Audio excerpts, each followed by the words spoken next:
Your gut says Miami is going to win, and you should take the over. Your gut also said your NFT selfies would only go up in value. They didn't. But your head is on SportsGrid and knows the QB is in concussion protocol. The backup has a 45 QBR against the zone coverage. The New York D has the most sacks in the league. So yeah, trust your head. It's smarter to be on SportsGrid. It's when he swung it easy at three-quarter golf swings, and he pretty much hit his number all the time. Dude, but when he hit something full, he hit it 20 yards over the greens at times. He was like, what are you doing? He's just smiley, happy, and a freakish athlete golf robot that's going to be right there winning majors for the next 10-plus years. It's amazing. Did you say he was smiling or smiley? Only on SportsGrid.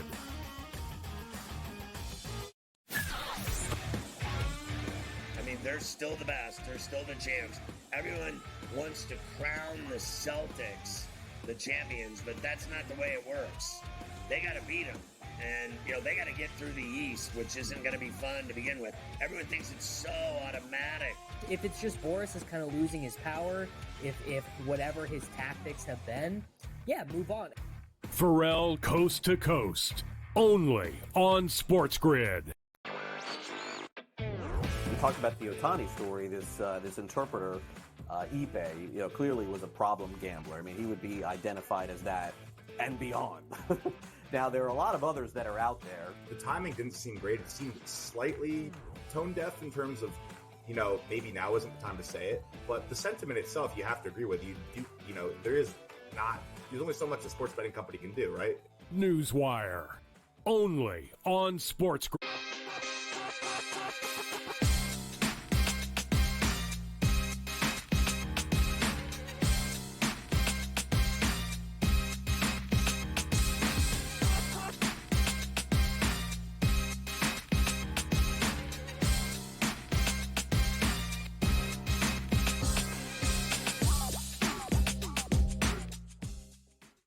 Live on SportsGrid, it is Game Time Decisions. It is a Monday night. I'm Kevin Walsh with you here. A lot to get to on SportsGrid tonight. It is draft week.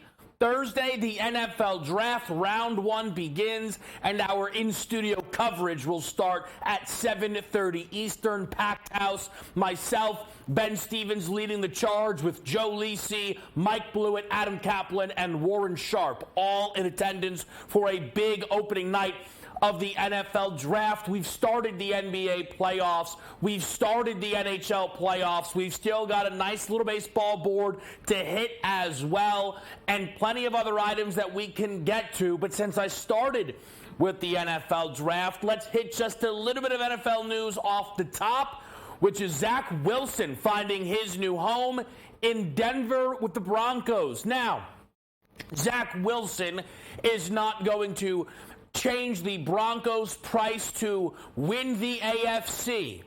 But it does beg the question what exactly Denver is going to do on draft night.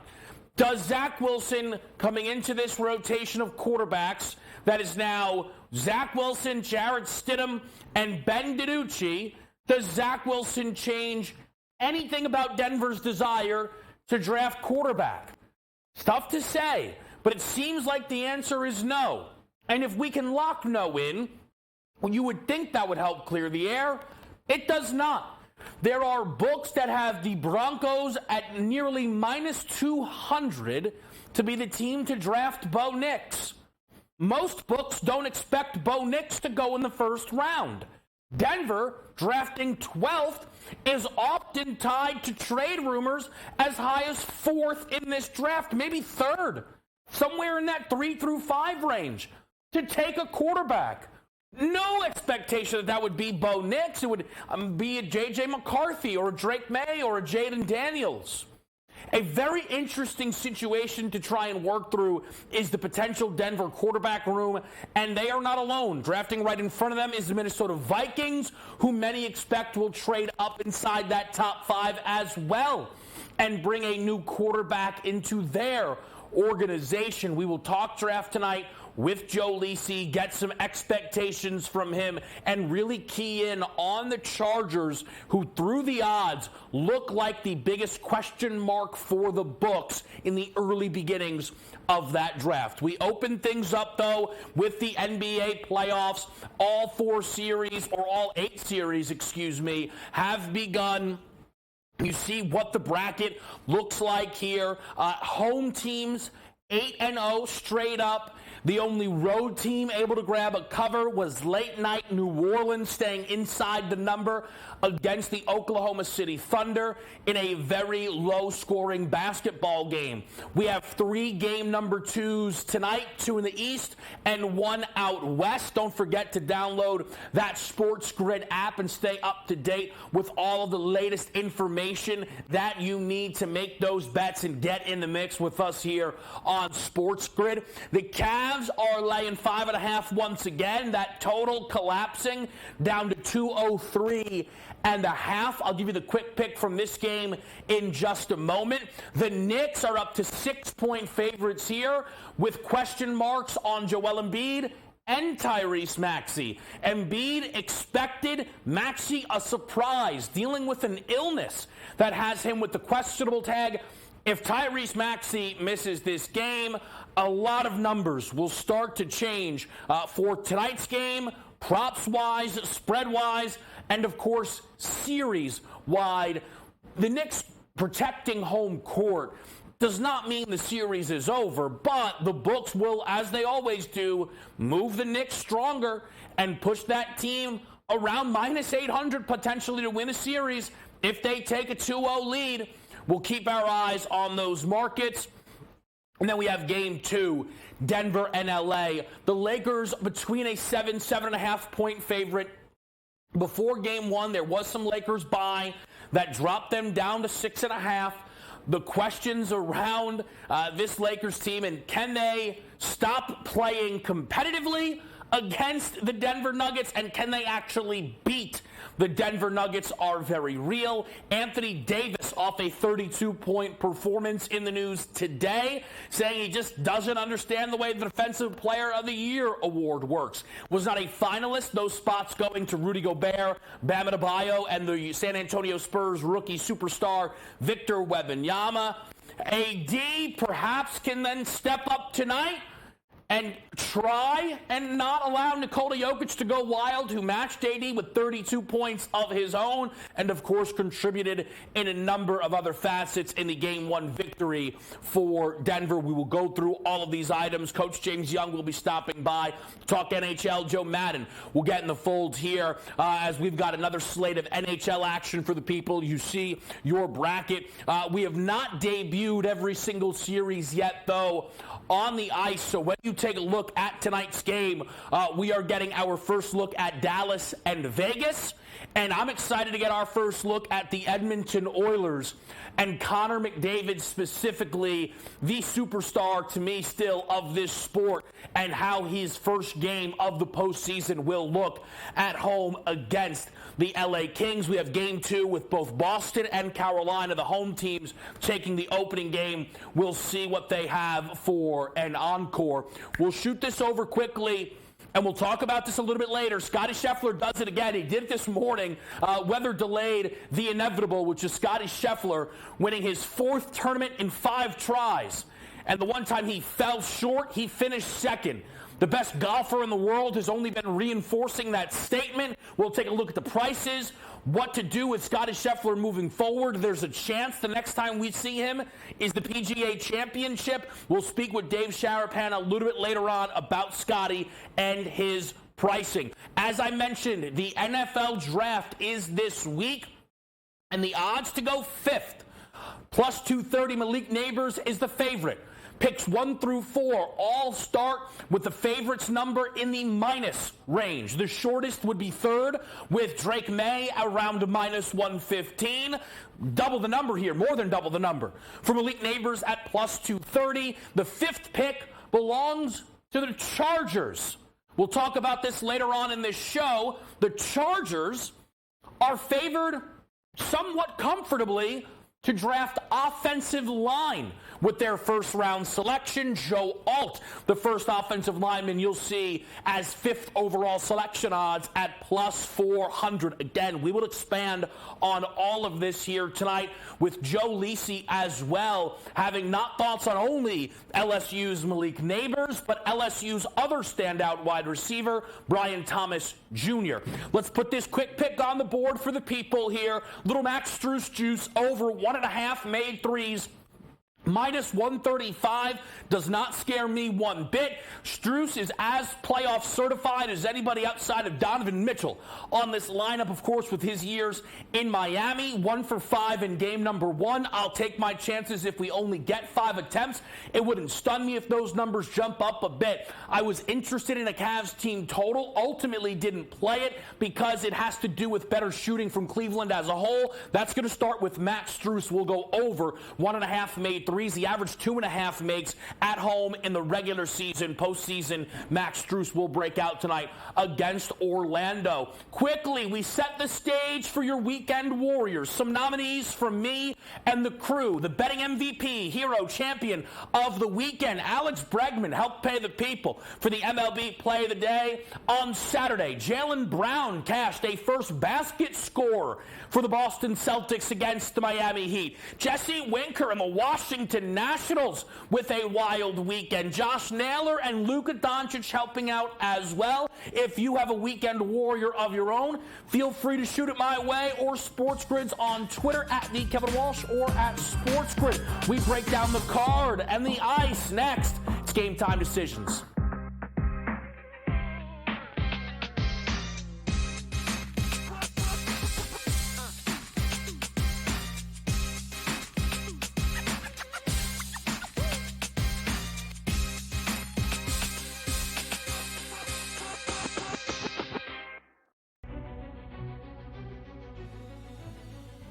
People that bashed him will be eating their words this year. Pretty heavily favored to be a first-round pick, minus 400 earlier this week. But that's not the surprise. If you're drafting J.J. McCarthy in the first half of the first round, you clearly believe not only is he a starter, he's going to be your starter for years to come. But a popular bet was under 3.5 wide receivers in the first round. The tape doesn't lie, baby. Only on SportsGrid. He just tossed an air ball, like in a critical. You're up by 2 with 20 seconds left. He said, give me the ball, LeBron James, and he tossed an air ball.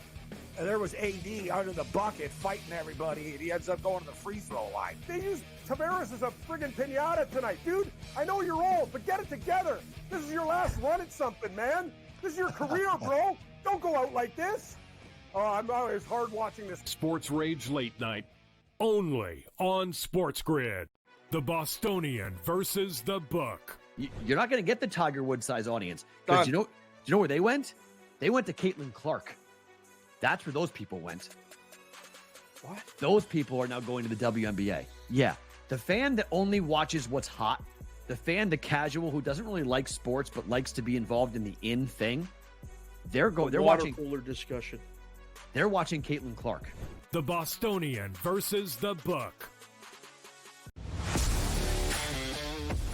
So I turned it off. I got my sweat done, and I'm leaving. Taking my money. I'm going home, and I don't want to talk to you for the rest. Oh, yes! There it is. 6-3. Cast the over. The over is hit. The Padres are our heroes. That's how we end the show.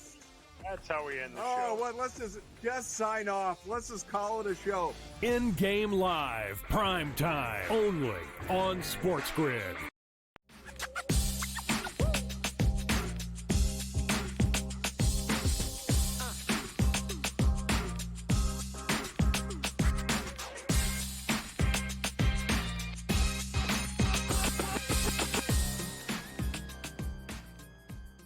We're live on SportsGrid with Game Time Decisions. It is a busy night. 4 games on the ice, 3 in the NBA, and plenty of baseball. I'll get you some hockey in a bit. The MLB Play of the Day is loading. I just want to quickly set the stage for the basketball bettors. I have 2 prop picks in all 3 games tonight, and it does begin with Max Strus over 1.5 made threes on the Cleveland side. I'm going Paolo Banchero over 12.5 rebounds plus assists on the Orlando side.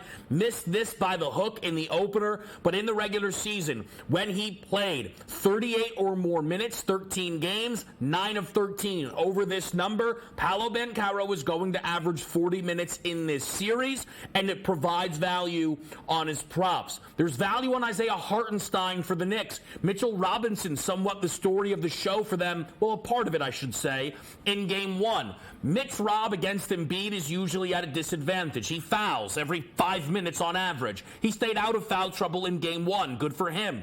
Hartenstein then only ended up playing 18 minutes, which is 10 less than he usually does as a starter. Dropped his props. Will bounce back over 13.5 points plus rebounds. Plus, I'll give Tobias Harris another chance at 22.5 PRA. That is the last chance I, of course, will be giving Tobias Harris. Same market, same number, different player. Austin Reeves tonight, 22.5 points, rebounds, and assists is the look for the LA Lakers. My favorite bet in that game is LeBron under 3.5 turnovers at a plus price, inflated off of a 7-turnover game. LeBron last postseason did not have a 4-turnover game against Denver in any of the 4 matchups. At no point in the postseason did he have 4+ turnovers in consecutive games, and he went under in 12 of the 16 that he played last year. I know LeBron has turned it over quite a bit to close out this regular season. This is playoff basketball, and he will protect the rock tonight against Denver. Let's go from the playoff hoops to the playoff ice. To help us do that is Joe Madden. Joe, excited to talk to you with 4 games on the ice tonight. We'll start with the Game 2s, and we'll start with Boston and Toronto. The Bruins rocked the Maple Leafs in the opener. Can you see Toronto bouncing back here around plus 115 on the money line? I could see a storyline where the Leafs do bounce back, but we're going to need the best out of them in this game, and they're going to have to bring it in that first period. We saw in that last game, as soon as they got down, you saw that dead look, eyes, they Boston have their number. Still question marks around if William Nylander will be hitting. He's keeping everything very tight-lipped in Toronto. I don't think he'll be there, and we Boston question marks who will in that will swing.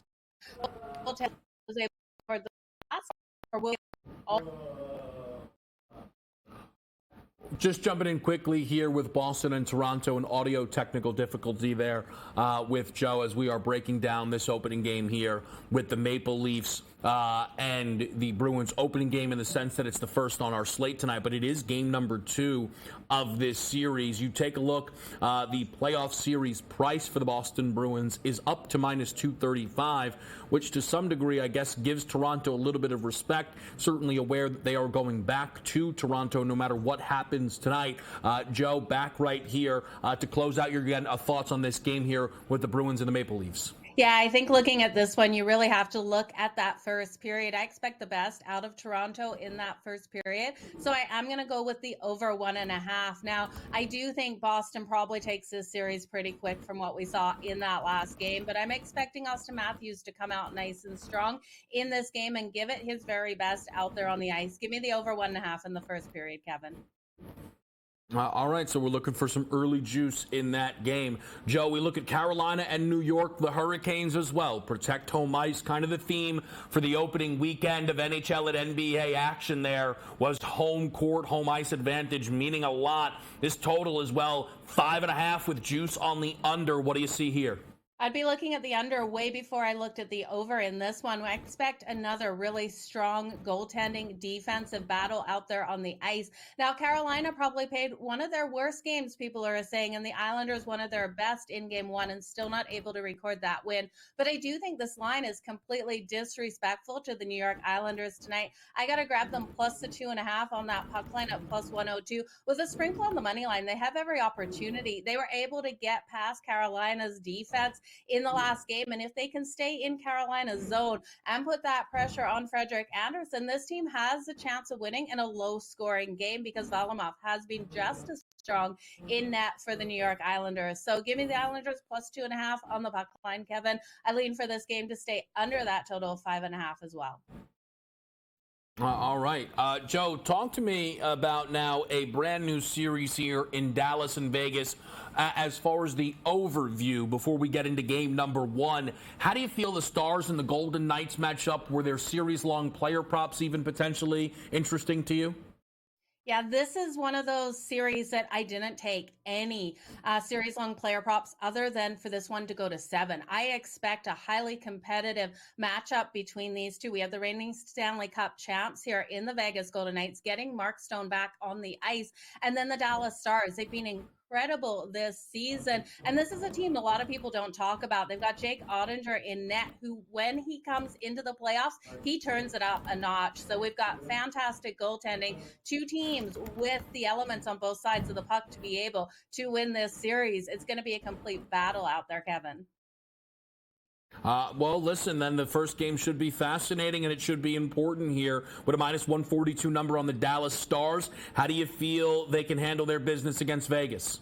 I think you got to look at the Dallas Stars in game one here. We have Mark Stone returning for the Vegas Golden Knights. And now he's missed 26 games out there. And I do think it takes a while for these teams to get their legs back under them when they add a player like Mark Stone back in the lineup, even though he's so powerful. So I'm going to give the edge to Dallas in game one. I know that juice is getting up there at minus 142, but I do think they can get the win. Again, I'm going to take this whole series to go to overtime every single game. These two teams are going to play tight hockey out there on the ice, Kevin.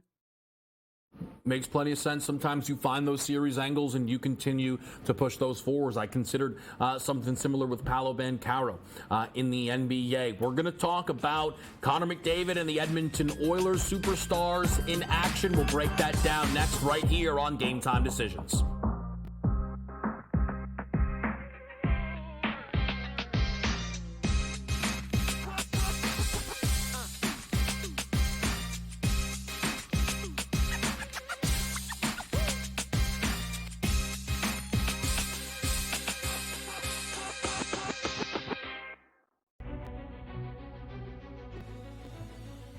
People that bashed him will be eating their words this year. Pretty heavily favored to be a first-round pick, minus 400 earlier this week. But that's not the surprise. If you're drafting J.J. McCarthy in the first half of the first round, you clearly believe not only is he a starter, he's going to be your starter for years to come. But a popular bet was under 3.5 wide receivers in the first round. The tape doesn't lie, baby. Only on SportsGrid. He just tossed an air ball, like in a critical. You're up by 2 with 20 seconds left. He said, give me the ball, LeBron James, and he tossed an air ball.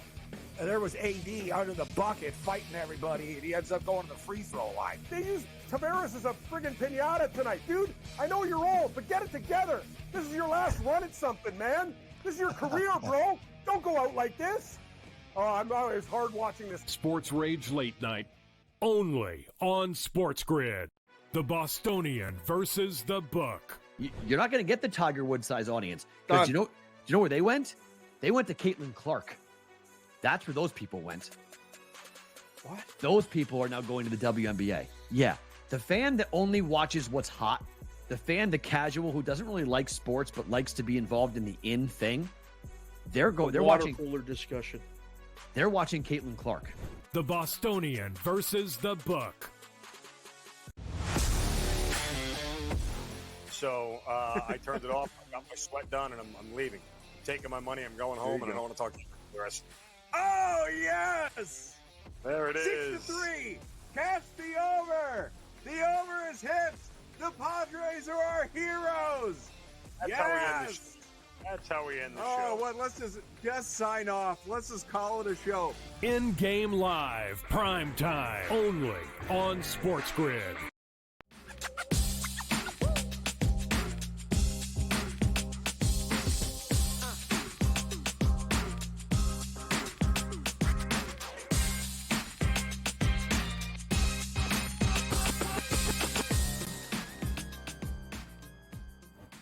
Superstars in action. No bigger star in the NHL than Connor McDavid. His postseason journey begins tonight for the third season in a row against the LA Kings. McDavid Confident and comfortable in this matchup, you would expect. Taking a look at what Connor McDavid has done in his last 2 appearances in the postseason, it has been fantastic. 28 games, 18 goals, and 35 assists. In 4 matchups with the Kings in the regular season, 5 assists and 2 goals. Props-wise, how are your eyes not going to be drawn to the assist market? The thing is, the books, of course, are expecting Connor McDavid to be active at home in this game against the LA Kings. So perhaps you'll go to 2+ points. Checking in at the numbers and odds here for the Connor McDavid prop boards tonight, you'll find his 2+ points at -118, -110 at some other shops. The anytime goal scorers +140. Look at that assist price, -295. Basically a guarantee. So for me, I like Connor McDavid for 2+ points. Again, you can find -110. This is something that he has done consistently against the Kings, mentioning this is his 3rd straight year playing them in the opening round. He's done it in 9 of 12 games against LA. Last year, he didn't have a single point in game 1 of the series. McDavid makes a point to not allow that to happen again. To give us more insight, Joe Madden's still with us. Joe, Connor McDavid and the Oilers go up against the LA Kings. What do you like in this matchup? Connor McDavid is going to come out so strong, but the LA Kings are going to be all over him. He's going to have to fight for those points tonight, Kevin, but I do see him being able to get on the board here. This is going to be an absolute battle out there between the LA Kings and Edmonton Oilers. The Kings are going to come out with their hard-hitting style and look to lock down on the defensive side of things. This team's so strong defensively with Cam Talbot. I'm expecting a lot out of the LA Kings in this battle.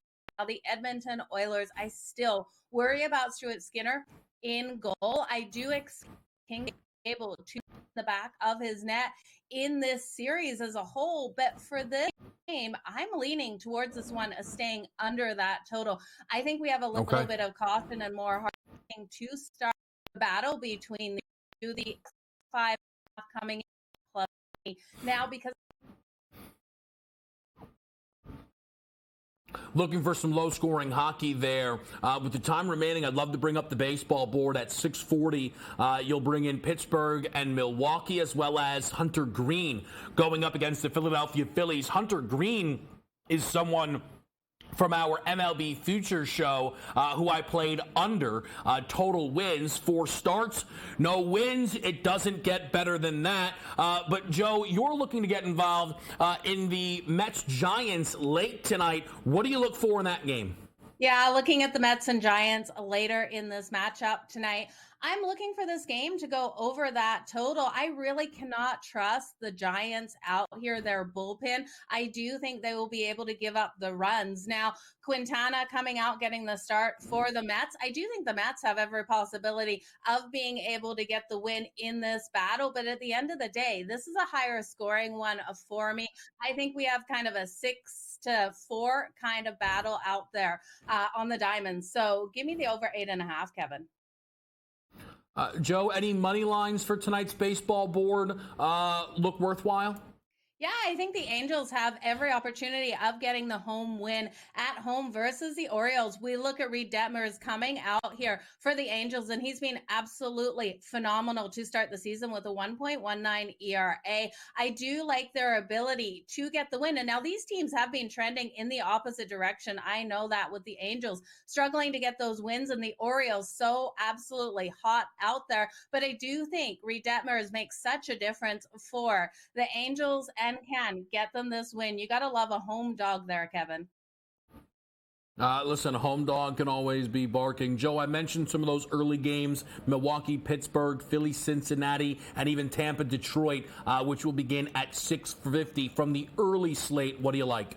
Yeah, I'm looking here at the Nerfy between the Phillies and the Reds. I really do think Ranger Suarez can come out nice and strong. We've seen how phenomenal he's been on the season. And then looking at the Reds, Hunter Green, while his ERA is higher, I do like his ability to limit the bats in this first inning versus the Phillies. And then give me Screwball here of the Detroit Tigers to come out, go over his strikeout prop of 6.5. That's coming in at -113. He's been phenomenal getting those strikeouts so far on the season, Kevin.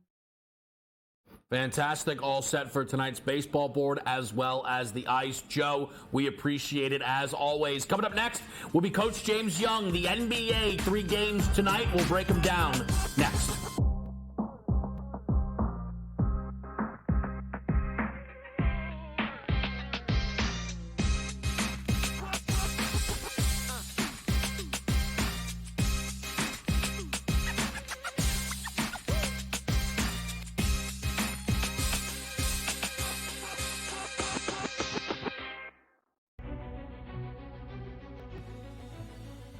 People that bashed him will be eating their words this year. Pretty heavily favored to be a first-round pick, minus 400 earlier this week.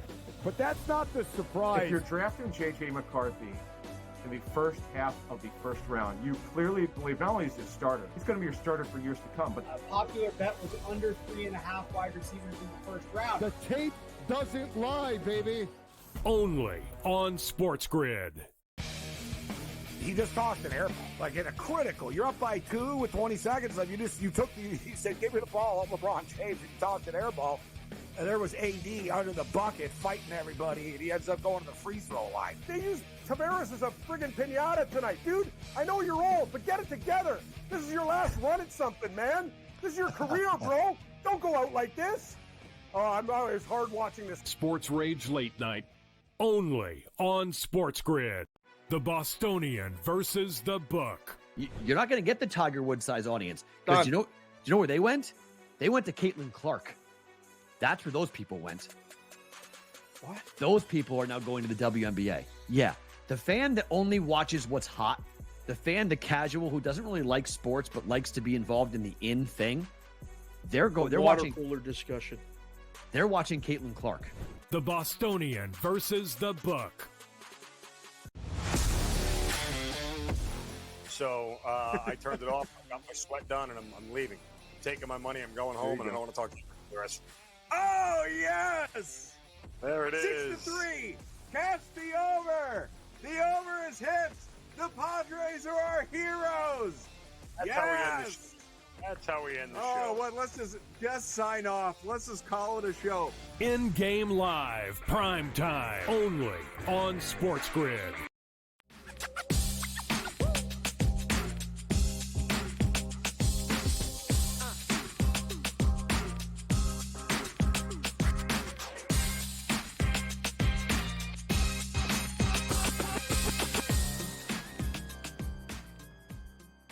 We're live with you here on SportsGrid. I'm Kevin Walsh. I'm going to be joined by Coach James Young as we try and go through tonight's 3 games, but we'll also take a look at some of the big picture odds movement, Coach, that we've been given here. I want to start, though, with the first game on the slate, which is Cleveland and Orlando.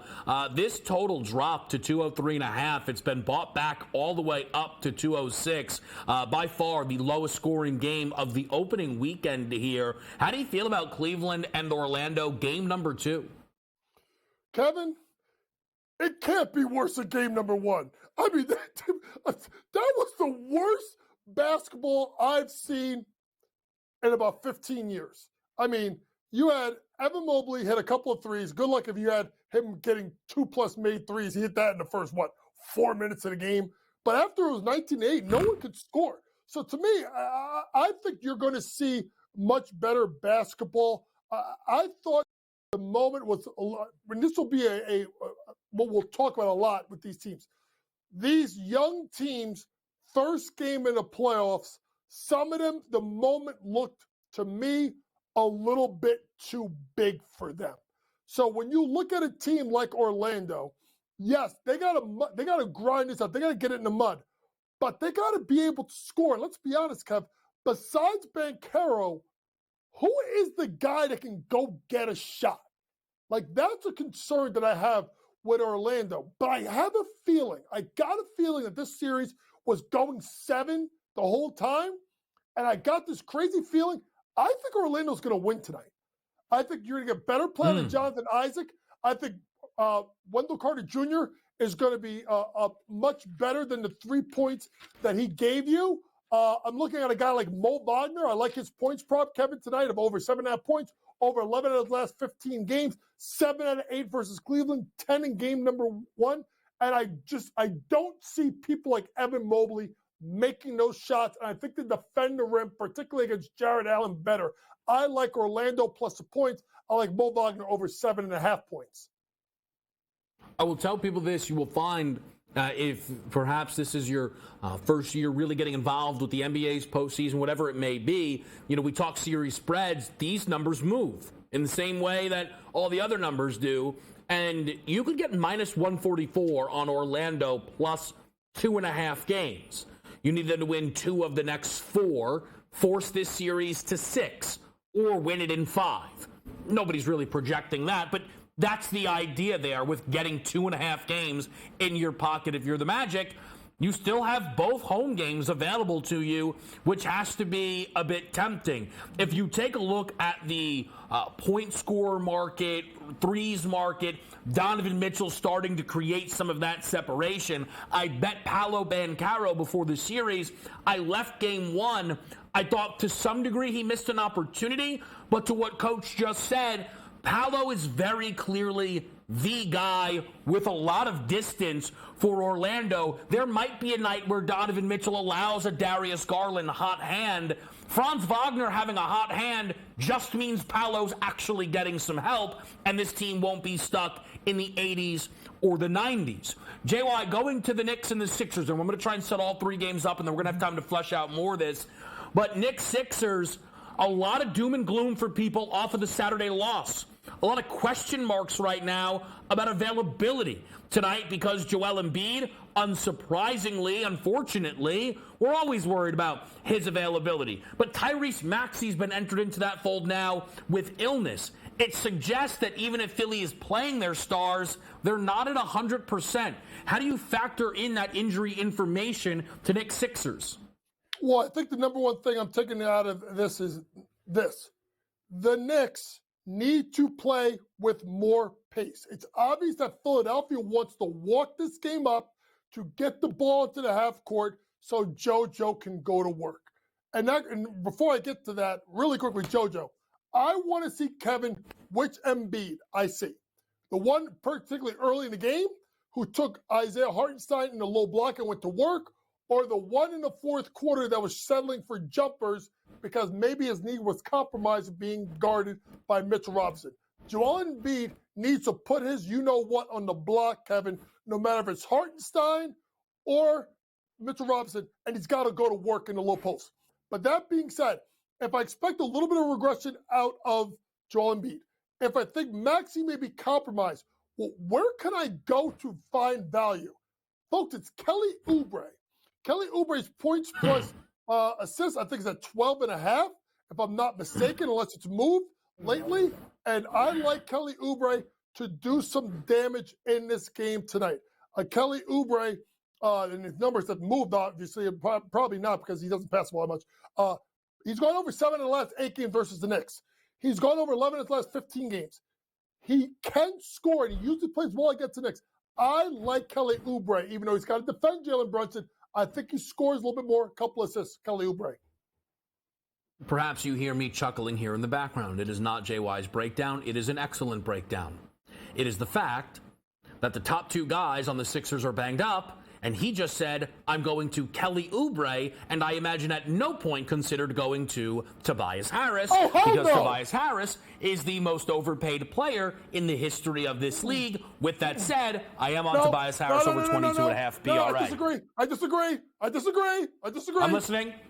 Ben Simmons. Disagree completely. Ben Simmons made an all-star team, if not 2. Ben Simmons was all NBA defense. Hold on. I've watched Ben Simmons do things where I go, oh, if he's healthy, he's great. How did Tobias Harris get the money? What did he do? Hey, I don't know what he did. But, hey, what did Don King say? Only in America. My man got the bag. But I'm just... What did Jimmy Butler say? Tobias Harris over me? Over me? That's what Jimmy Butler said, the absolute king, and I miss watching him hoop. JY, we get to Lakers Nuggets, my oh my. I got to tell you, I said the Sixers doom and gloom power rating was number 2. That's because the Lakers were number 1. All it took was for the Lakers opening game to play out the way all of them did last year. Competitive. Oh my gosh, they're going to do it. Oh no, D'Lo. Oh my gosh, stop D'Lo. Wait a minute. What's happening? KCP hit another three. And Denver's up 1-0. And tonight feels, of course, important because all of these games are important. But the Lakers, if they lose again, JY, I believe that would be 10 in a row. They would have lost to the Denver Nuggets. What do you see here with the King and the Joker? I see D'Angelo Russell can't play. And listen, folks, I can't believe I'm saying this. D'Angelo Russell's three-point prop is under 2.5 at plus money. Kevin, you know I don't like unders. I'm thinking about it. I'm thinking about taking under 2.5 made threes for D'Lo because I think that this is going to be another case where he doesn't make shots, and I think he's going to get a quick trigger Darvin Ham, and you may see Gabe Vincent in the game. That's why I wish I could find Gabe Vincent props because I think if you could find them on your book, I would go ahead and look for him to make a couple of threes. For me, guy I'm looking at, Taurean Prince. We talked about this over the weekend with his points plus assists. He hit it. I'm going back to it. 6.5 over 10 of his last 15 games, 11 last game, 8 out of 12. I think Rui Hachimura is going to have points where he may not play well. I think there's also going to be the pace that it's going to go up and down.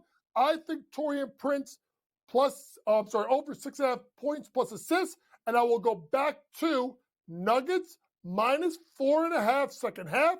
If you want to wait, I can't get away from this, Kevin, until the Lakers prove me wrong. And that's going to be Denver in the second half.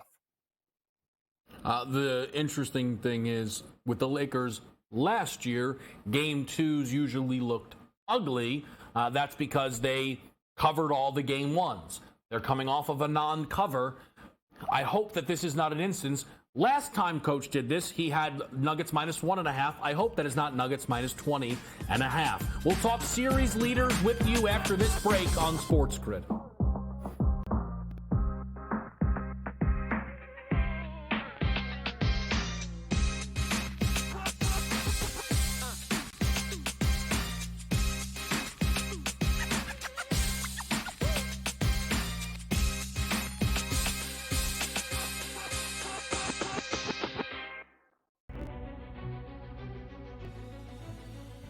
People that bashed him will be eating their words this year. Pretty heavily favored to be a first-round pick, minus 400 earlier this week. But that's not the surprise. If you're drafting J.J. McCarthy in the first half of the first round, you clearly believe not only is he a starter, he's going to be your starter for years to come. But a popular bet was under 3.5 wide receivers in the first round. The tape doesn't lie, baby. Only on SportsGrid. he just tossed an air ball, like in a critical. You're up by 2 with 20 seconds left. He said, give me the ball, LeBron James, and you tossed an air ball. And there was AD under the bucket fighting everybody, and he ends up going to the free throw line. They used Tavares as a friggin' pinata tonight. Dude, I know you're old, but get it together.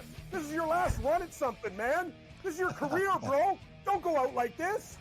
Oh, it's hard watching this. Sports Rage Late Night, only on SportsGrid.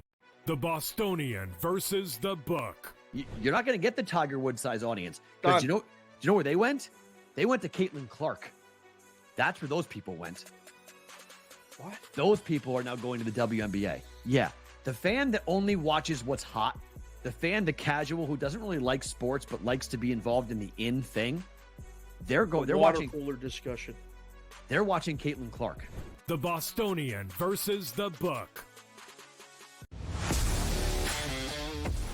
So I turned it off. I got my sweat done, and I'm leaving.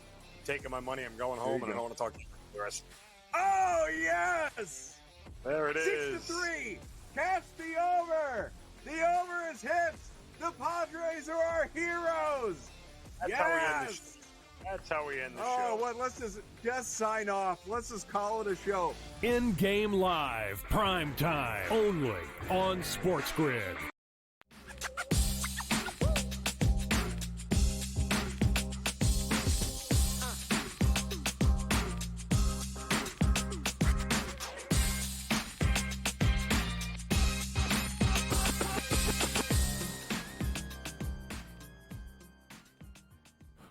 Back here on SportsGrid, I'm Kevin Walsh. It is a Monday night, and I wanted to take a chance to look at some updated series leader markets, specifically for the 3 series for tonight.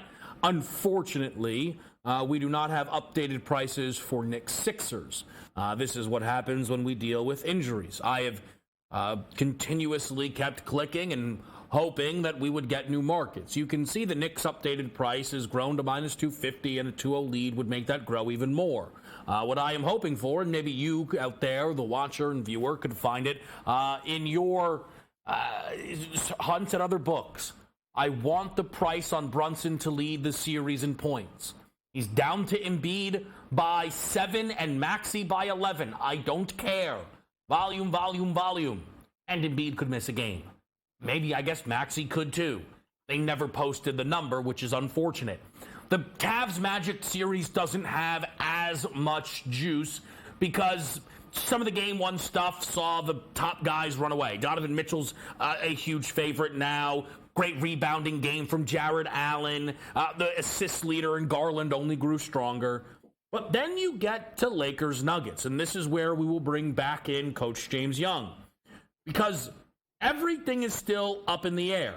Now, those that were here on Saturday heard me give out Nikola Jokic minus 175 to lead this series in assists. I don't feel the need to double down, but his plus 110 price is a gift right now on sportsbooks. You have Anthony Davis and Jokic in this rebounds battle. You've got total made threes with a couple of interesting name and total points, having Jokic at minus 110, but a new second option in Anthony Davis. JY, have you looked at these updated series leader markets for Lakers Nuggets and found any value? I have not. To me, when you look at it, I think everything's really close. And after, one game in regards to this, to me, if I'm looking at anything, I've been looking at the 3-point prop market. I'm looking at Michael Porter Jr. I think he's going to always have the shot volume, Kevin, because of the way that they're going to guard the Joker. He had 3 made threes in game number 1. He's 1 behind KCP and 1 behind Jamal Murray. I don't think KCP is going to be getting 4 threes a game, and I don't see that out of Jamal Murray or KCP. So to me, Michael Porter Jr. is something I'm looking at to lead the series in made threes, because I think at the end of the day, Kevin, he don't take the ball to the basket. He literally stands in the corner and shoots the threes. Michael Porter Jr. lead the series in made threes. I am a bit tempted by Jamal in the same market, JY, but feel that tonight's game, I would be better off betting on Jamal over, right? As opposed to betting him here. I want to see how we look after 2 games for total made threes. I think that that's the more interesting thing.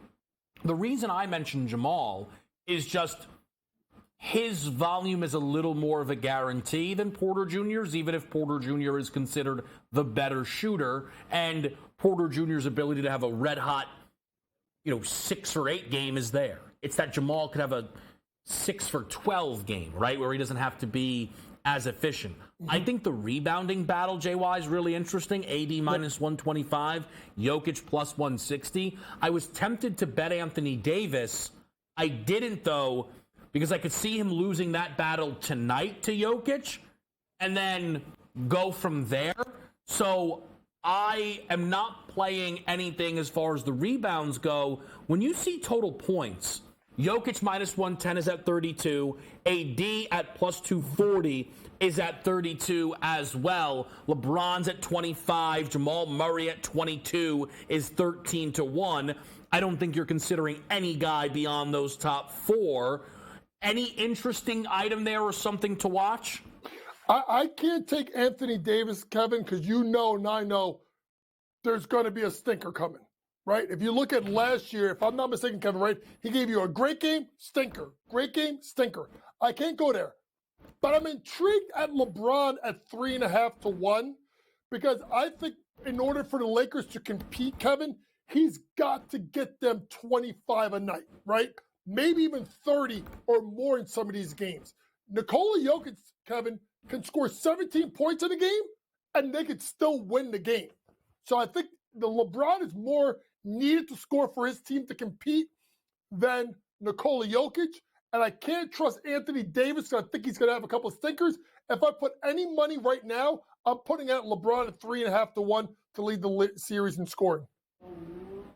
Yeah, I think, and this is part of the conversation, I think LeBron could have some value. I thought about the Jamal long shot at 13 to 1, but I also think to a degree then, LeBron tonight is plus 310 to lead this game in scoring. Jamal's 4 to 1.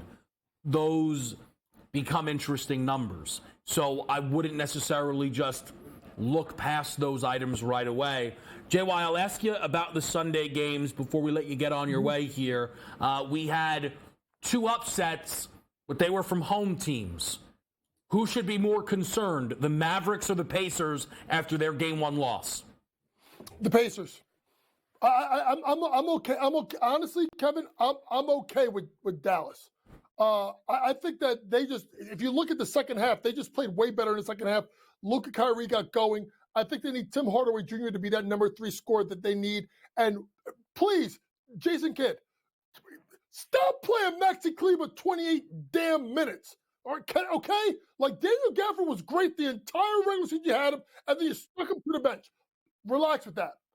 To me, I'm concerned with Indiana because I don't think Halliburton's right. I don't think he's been right since the injury. And for me, Tyrese Halliburton, who literally cooked the Bucks the entire season, took 7 shots. I am concerned more about them because I know at the end of the day, I am comfortable with the fact that Luka is going to go off, and I know that that's going to be 1-1. I could still see possibly a 2-0 deficit for Indiana. Yeah, I think the Pacers offense putting up that type of game for kind of the full game was nightmarish. The Mavs thing was a quarter of bad basketball, and that's where that all fell apart. Great stuff as always. That is Coach James Young. We will continue to break down the NBA playoffs for you here on SportsGrid.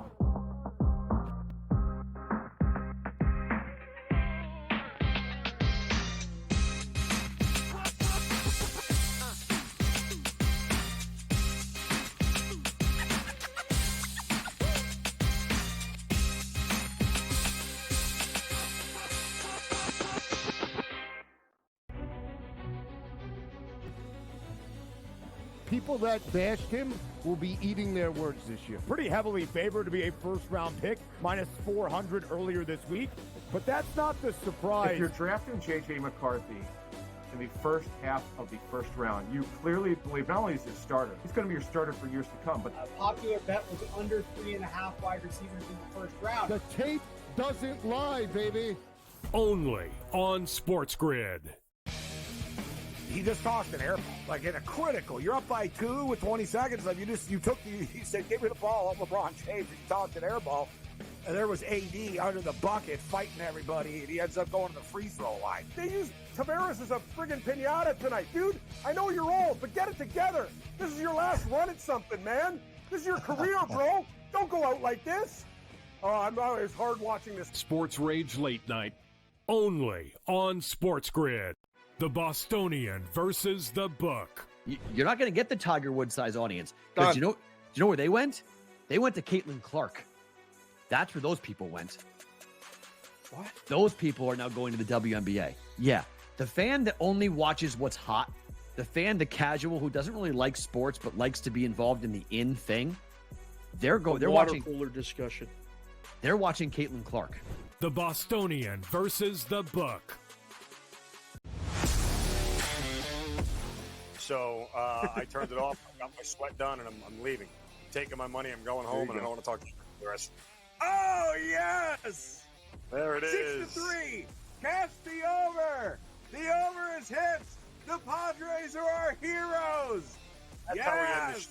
That's how we end the show. Oh, well, let's just sign off. Let's just call it a show. In-game live, prime time, only on SportsGrid.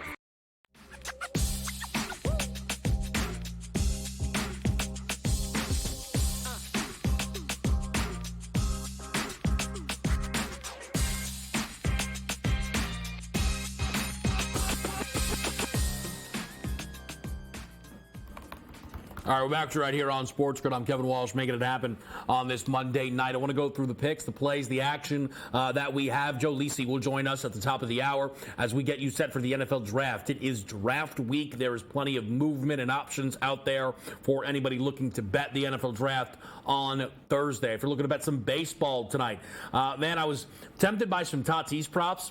But they are juiced to all get out. That's what happens when you try to get in the mix at Coors Field. 3.5 hits, runs, RBIs, 2.5 total bases. Couldn't get there on Tatis, but I did get there on a Yusei Kikuchi under 16.5 total outs. I know he's gone over this number in 2 consecutive starts, but Kikuchi is not someone who throws 100, 105 pitches in his starts there, and he could very well be rocked by Kansas City tonight. If you take a look, Kikuchi and Brady Singer, 2 solid starters, off to good starts for their respective seasons, but we have a total of 9.5.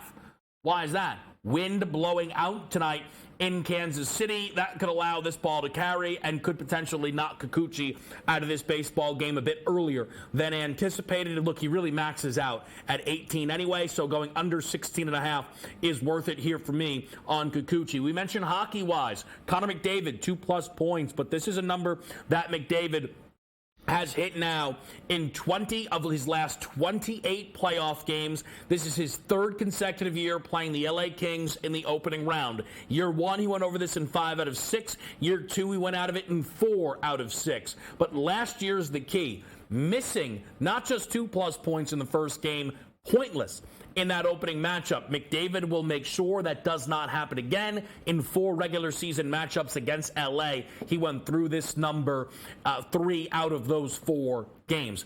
NBA-wise, soon enough, we'll be starting the game in Cleveland with the Cavs and the Magic. I'm on Max Strus over 1.5 made threes. He averages 2.5 makes per game at home this season. There is some volume concern, but I ultimately think that will be quelled. He still played 33 minutes in 45 games this year with 30+ minutes. He's 34-11 over a 1.5 number. If we're only going to get between 4 and 6 attempts, which is the low end, he still has gone 13-13 on this prop, which kind of makes it a little bit of a coin flip, 50-50. While we're not getting 50-50 juice at -135, missed it last game. It's a bounce back. I'm on Max Strus. I'm also going to be on Paolo Banchero's 12.5 rebounds plus assists. That is a number that when he has played 38 or more minutes, played 41 in the opener, he's gone over in the regular season 9 of 13. He was hooked on this number in game 1, so Banchero bounces back in the rebounds plus assist category. Knicks Sixers, big news being confirmed now here by a number of NBA reporters that both Joel Embiid and Tyrese Maxey will be available tonight for the Philadelphia 76ers. The total sitting at 206. The spread sat now at 4.5. Tyrese Maxey scored 33 points in the opening game. His prop tonight, 23.5. Joel Embiid scored 29.5 points. His prop tonight, 30.5. The favorite, though, to lead this game in scoring, if you look right now, is actually off the board. And I don't mean the market. I mean Jalen Brunson. That is bizarre. Certainly do not get in the mix there with Embiid at +125 and a Brunson option unavailable. That is a bit strange. I would love to get the odds to lead this series in points, as I've mentioned plenty of times on Brunson. Perhaps with a half hour until tip, we could see that market appear on these series leaders now that we know Embiid and Maxey will not be missing any action tonight. Nuggets Lakers, the one game we've not hit just yet, but I have 2 prop plays in this. Austin Reeves, 22.5. Oh, excuse me. Nuggets, the Sixers game. Tobias Harris over the 22.5 PRA. We're giving him a shot. And Isaiah Hartenstein over the 13.5 points, rebounds, and assists. Tobias Harris is something I played in game 1. Lost somewhat due to foul trouble. You still have to trust the frequency at which he hits this. I'm giving him another chance. And then Hartenstein played 18 minutes in game 1. Mitchell Robinson got hot. Good for Mitch Rob. I don't think he averages 30 minutes in this series. Hartenstein played 10 less minutes than he typically does in games that he starts. I think he bounces back and goes over the 13.5 points plus rebounds. I think Austin Reeves tonight steps up the volume and goes over 22.5 PRA. And I like LeBron under 3.5 turnovers, inflated number, getting a plus price on this under, coming off of a 7-turnover game last postseason, never had 4+ in straight games. He didn't have 4+ in any of the matchups with Denver. LeBron will protect the Rock tonight against the Nuggets on the road. Coming up, we'll talk to Joe Lisi about the NFL Draft right here on Game Time Decisions.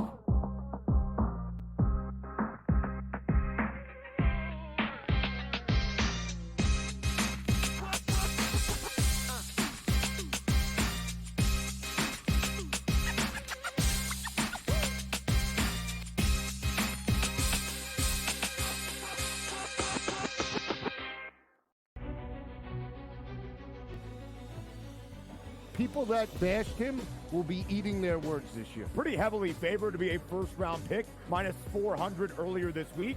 But that's not the surprise. If you're drafting J.J. McCarthy in the first half of the first round, you clearly believe not only is he a starter, he's going to be your starter for years to come. But a popular bet was under 3.5 wide receivers in the first round. The tape doesn't lie, baby. Only on SportsGrid. he just tossed an air ball, like in a critical. You're up by 2 with 20 seconds left. He said, give me the ball, up LeBron James. He tossed an air ball. And there was AD under the bucket fighting everybody, and he ends up going to the free throw line. They used Tavares as a friggin' pinata tonight. Dude, I know you're old, but get it together. This is your last run at something, man. This is your career, bro. Don't go out like this. Oh, it's hard watching this. Sports Rage Late Night, only on SportsGrid. The Bostonian versus the Book. You're not going to get the Tiger Woods size audience. Because do you know where they went? They went to Caitlin Clark. That's where those people went. What? Those people are now going to the WNBA. Yeah. The fan that only watches what's hot, the fan, the casual who doesn't really like sports but likes to be involved in the in thing, they're watching cooler discussion. They're watching Caitlin Clark. The Bostonian versus the Book. So I turned it off. I got my sweat done, and I'm leaving. I'm taking my money. I'm going home, and I don't want to talk to you the rest. Oh, yes! There it is. 6-3. Cast the over. The over is hit. The Padres are our heroes. That's how we end the show. That's how we end the show. Oh, what? Let's just sign off. Let's just call it a show. In-game live, prime time, only on SportsGrid.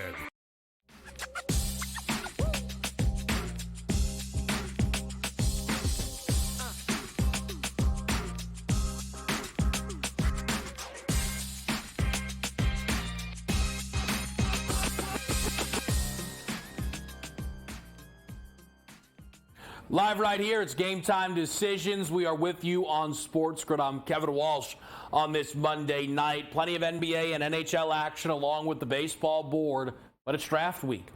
And if you take a look right now at the draft markets, you will find the first plus price on the number pick at 5.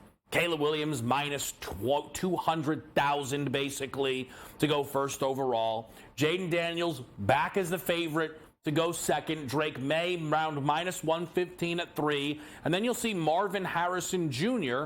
at around minus 230, minus 240 to go fourth. Then you have Malik Neighbors at about plus 240 to be drafted fifth by what you would think would be the Chargers. If we take a quick look at the Chargers odds for the position of the first player they select, you'll find offensive line at minus 175. That's a big discrepancy. That is the book. Now, these are separate books to some degree we're looking at here. This is a DraftKings line, not there on FanDuel. Over on DK, though, Neighbors is still the favorite to go fifth overall.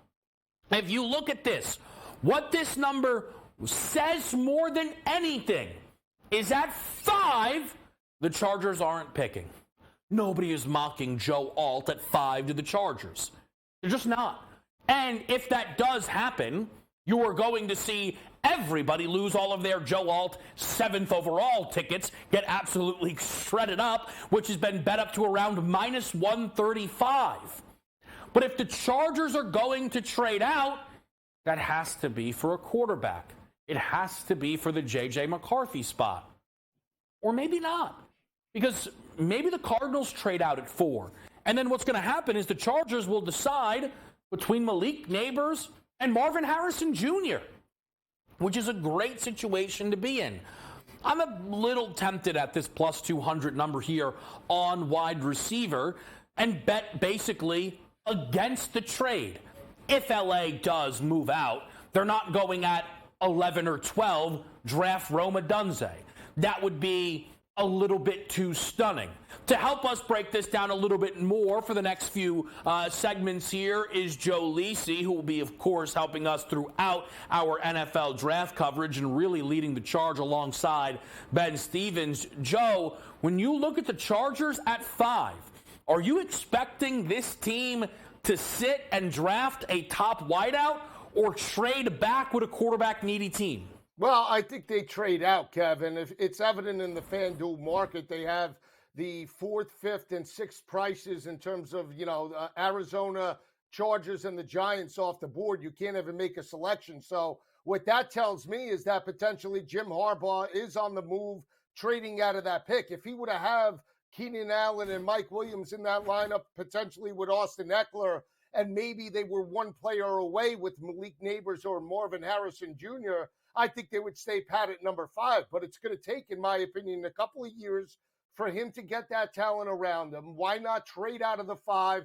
maybe get to maybe 8 or 9, still get draft capital, and maybe you still get a wide receiver like Rome Odunze or even Brian Thomas at 75-1 that I tell you, it fits the mold of a Mike Williams type of player. Big body, runs the 4.3 40, and he can catch as well. It is going to be interesting because, Joe, that Chargers decision is going to domino effect a lot of the board, right? And if you're looking for upsets or long shots, what happens with these quarterbacks is going to matter. One rumor that the market has not fallen in love with, but is out there, is that Michael Penix could be drafted 8th overall by the Atlanta Falcons. I don't mean to laugh, but it doesn't really sound like a defensible decision by Atlanta. Do you see a world where Michael Penix Jr. or Bo Nix are drafted inside the top 15 in this draft even? No, I think, well, maybe with 12, right? Denver picks at 12th overall. They just traded for Zach Wilson. You get at least some experience in regards to the quarterback position. I just said it before. I don't think Sean Payton signed up for a rebuild. So maybe there is that potential for Penix or Bo Nix to go in terms of the top 15. They're 32.5 draft position right now. I doubt very highly that Atlanta selects a quarterback, especially signing Kirk Cousins. If they didn't pick number 4 overall a few years ago and opted for Kyle Pitts over Justin Fields, I mean, come on now. It's ridiculous when you just think about what they did a couple of years ago and drafted a tight end. So I think there's no doubt they don't go quarterback. I would say 99% no shot Penix at number 8 to Atlanta. Yeah, it would be a stunning decision ultimately. But, Joe, just because you don't think that stunning decision comes in doesn't mean you're not open to the idea of some shocks. Ryan Thomas Jr., the number 2 wideout for your favorite college football team this past season, the LSU Tigers, who, of course, accomplished not a darn thing, are looking to send not 1, not 2, but 3 players, Joe, potentially into the top 10? It's possible. 75-1 to be the second wide receiver off the board. You could split hairs between him and Malik Neighbors. Neighbors is more like Tyreek Hill. He's more that big body type of wide receiver. Mike Williams, even Calvin Johnson-esque, him and Marvin Harrison. And so if you want a bigger frame, you would go with Brian Thomas in that aspect. I don't think that's out of the realm of possibility, especially since he ran a 4.34. I will say this, though, Kev. When you talk about the domino effect, I think the domino effect happens at 3 with the New England Patriots. They have the potential to draft out, which can send maybe repercussions throughout the first top 10 picks. I think it's more New England than it is the Chargers right now. So you think New England could move out of 3 who would you see coming up to third overall, and perhaps who do you think they would be targeting? Well, I think if it would be Minnesota. I think if Minnesota falls in love with J.J. McCarthy that much, and Washington does in fact take Jaden Daniels, they would jump in front of Arizona and the Chargers to make that pick. So again, Gerard Mayo and that team are wheeling and dealing. They are not one player away. They don't have a bunch of skilled talent. Juju Smith-Schuster, Hunter Henry are pedestrian at best. So they can move out, get better players and better draft capital, and build on both sides of the ball, just the way Houston did. Houston got the top defensive player, top quarterback, 2 and 3 overall. So let's stick on the New England part of this for a minute. And again, we're going to talk to Joe about a few other items for the NFL draft. I agree New England trading back sounds great, but sometimes that doesn't materialize. Joe, if New England does have to select at 3, I'm just wondering if perhaps you would agree with what I've been saying.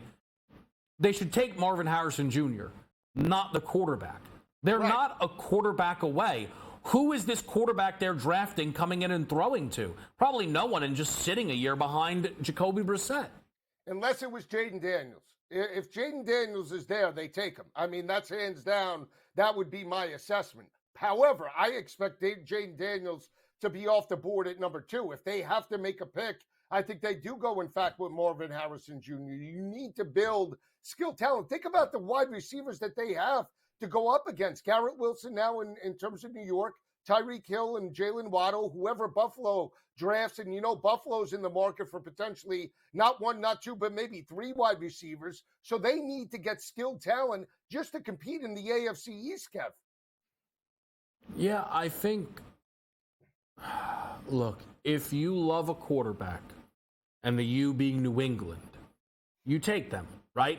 If Joe was in the room, he would draft Jaden Daniels. I mean, he would draft him at 1. If you love the quarterback, you love the quarterback. But if you're New England and the trade doesn't come through, I don't think you go, all right, we'll take whomever the guy on the board is, and I think that makes for an interesting situation. What about the New York Giants? We'll talk about their situation and a few others next.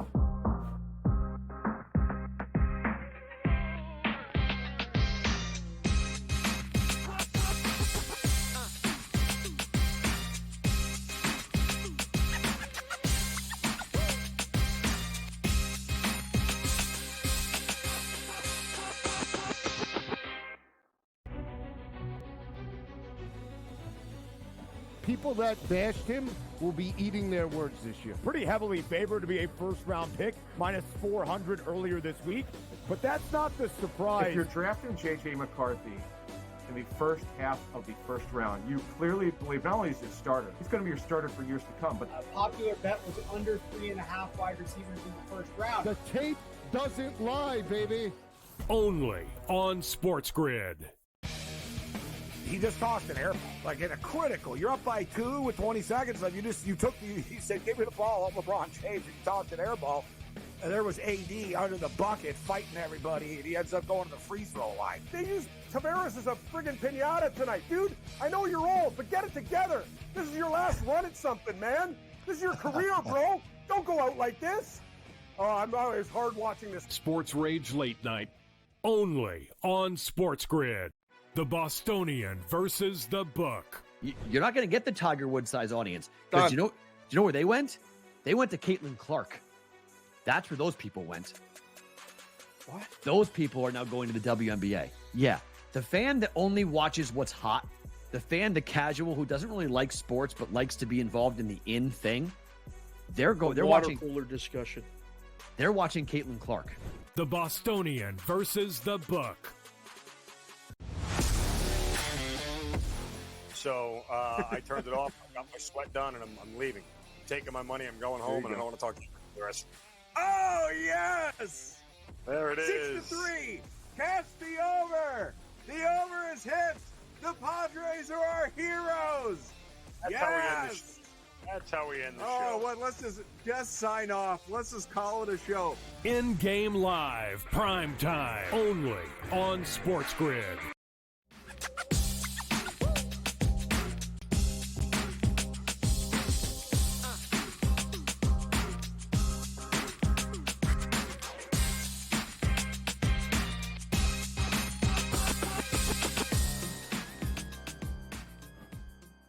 with you here on Sports Grid. We are underway in Cleveland. Donovan Mitchell has 7 of the first 9 for the Orlando Magic in a 9-6 opener against Orlando. We'll follow the NBA action for you, of course, here throughout in-game live. We'll be up at 8 p.m. Eastern, so do not miss out on the action. We'll talk to Dave Sharapan in a bit. We're joined right now by Joe Lisi. And, Joe, I alluded to the New York Giants before break and what decision they are possibly going to make here on draft night. I think the interesting thing for the G-men is trading up to 3 or 4 is not going to be anywhere near as costly as it is for the Vikings or the Denver Broncos. At least it shouldn't be in theory.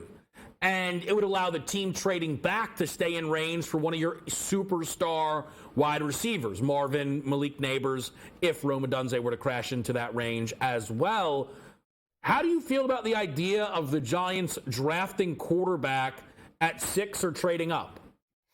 Well, it depends on who they're trading up for. If they're trading up for potentially Jaden Daniels at 2, then I have no problem for it. If they're trading up for Drake May or J.J. McCarthy, I think that's a reach right here, right now. I mean, they're in a must-win situation, Kevin. I said this before with Brian Dable in year 1. The worst thing that could have happened to the Giants organization was overachieving the first year, winning a playoff game, and they've regressed ever since because not just the fan base, but the organization expects more. And if they don't step up and become a competitive football team immediately, especially on the offensive side of the ball, who knows? Maybe Brian Dable is no longer the head coach, and maybe it is Bill Belichick that loves the organization. So they need a plug-and-play player immediately. Is it going to be a tight end? Is it because Darren Waller's in, he's out? Will it be Brock Bowers? It can't be defense. They made that experiment a couple of seasons ago, and Thibodeau's a great player coming into his own. But right here, right now, they need wide receiver talent. They need players that could stretch defenses over the top to challenge Dallas or Philly. And I think it's wide receiver or bust. I think they're definitely taking an offensive player. I'm starting to believe into the notion that this team could grab quarterback, though. I think it depends how the general public, but more importantly, I guess, inside that building, how do they view Daniel Jones? And do they think it is worth giving Daniel Jones a run? Now, again, I would never force a quarterback pick. Never. You have to like the player, and that is always the jumping off point. Quickly, Joe, and I know we're going to get to the Jets, but you've made it very clear, not just in the college football season, but professional-wise, that you think Jaden Daniels can excel at the next level.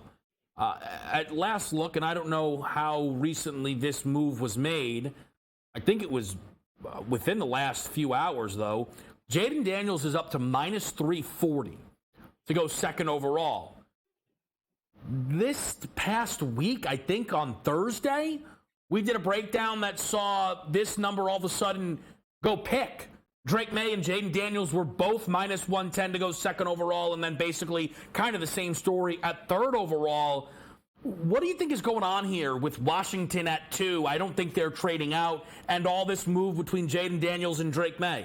Yeah, it's smoke. It's smoke. It's exactly what we saw with C.J. Stroud last year. You know, it was Will Levis, C.J. Stroud. Levis is the best, quarterbacks in slice spread. C.J. Stroud can't, play out of a paper bag. And all of a sudden, look at what happened with the Houston Texans. Yeah. You saw that late movement. It's the same thing. Washington's crazy not to do it, Kev, because if they entertain, the J.J. McCarthy, Drake May hype, and you get a team like Minnesota or potentially Denver in need of a quarterback looking to trade up, you have to do that right here, right now. So they're doing the right thing. But I said it before. They'd be crazy not to take Jaden Daniels. New ownership, new optimism. You have the Heisman Trophy winner staring you in the face and the best pure pocket passer right now entering the draft. You got to take him. Yeah, now, Joe and I could spend the rest of this segment yelling at one another about how good Jaden Daniels is. We'll do that another time. You know what I mean? I look, the tape against Army was great, though, I know. I'll tell you, the third overall, Drake May is... Don't forget. Yeah, no, I know. That was a big game. That's how he nailed down the Heisman. Minus 180 for Drake May to go third on FanDuel. Minus 330 on DraftKings. More than anything, I would say be careful. Yep. What I would say, if I was betting this, is I would actually rather bet plus 350 Drake May to go 2 right now and just hope there's another move and you can bet Jaden. I just think we've seen this fluctuate so much. Laying a big minus number is a little too risky right now. It does seem like Drake May could be the faller, though, right? Where Jaden is going to go 2 or 3. It seems that Drake May could get outdrafted by J.J. McCarthy. And if all of a sudden Drake May is there on the board at 4, man, I tend to think, Joe, the Cardinals will trade out, and then you get a Drake May plus 900 ticket to go 4th overall.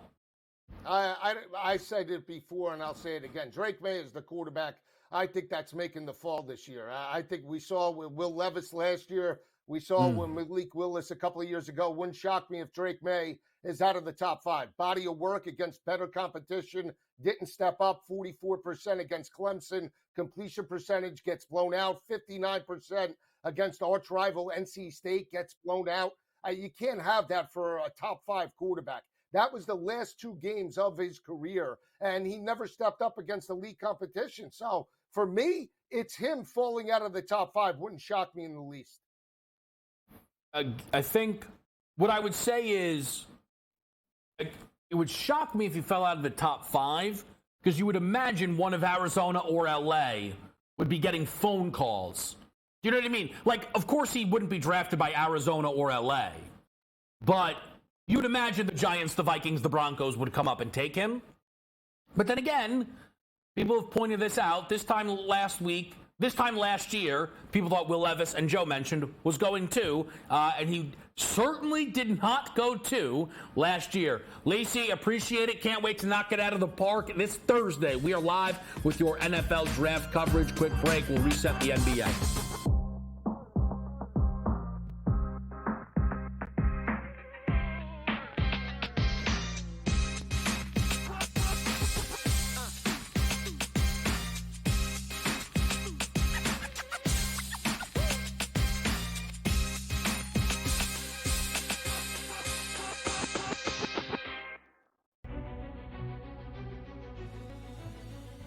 People that bashed him will be eating their words this year. Pretty heavily favored to be a first-round pick, minus 400 earlier this week.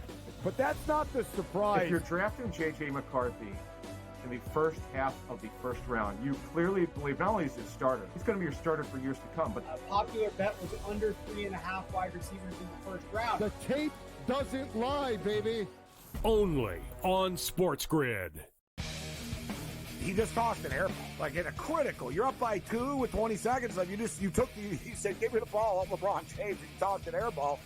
And there was AD under the bucket fighting everybody, and he ends up going to the free throw line. They used Tavares as a friggin' pinata tonight. Dude, I know you're old, but get it together. This is your last run at something, man. This is your career, bro. Don't go out like this. Oh, it's hard watching this. Sports Rage Late Night, only on SportsGrid. The Bostonian versus the Book. You're not going to get the Tiger Woods size audience. Because do you know where they went? They went to Caitlin Clark. That's where those people went. What? Those people are now going to the WNBA. Yeah. The fan that only watches what's hot, the casual who doesn't really like sports but likes to be involved in the in thing, they're watching cooler discussion. They're watching Caitlin Clark. The Bostonian versus the Book. So I turned it off. I got my sweat done, and I'm leaving. I'm taking my money. I'm going home, and I don't want to talk to you for the rest. Oh, yes!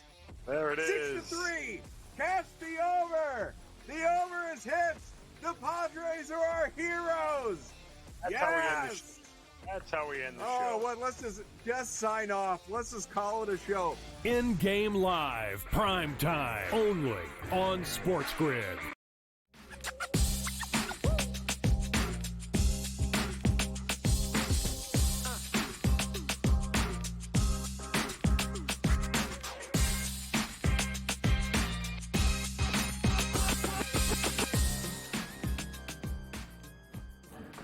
Back with you here on Sports Grid. I'm a touch annoyed because I really wanted them to repost this Knicks Sixers series leader market, and they just won't. You know, and to some degree, you think to yourself, all right, maybe you grab Brunson and lead the game in points tonight, but that's not going to have the juice, right? And again, I have no idea why that market is just not even posting Brunson. It's very odd to me.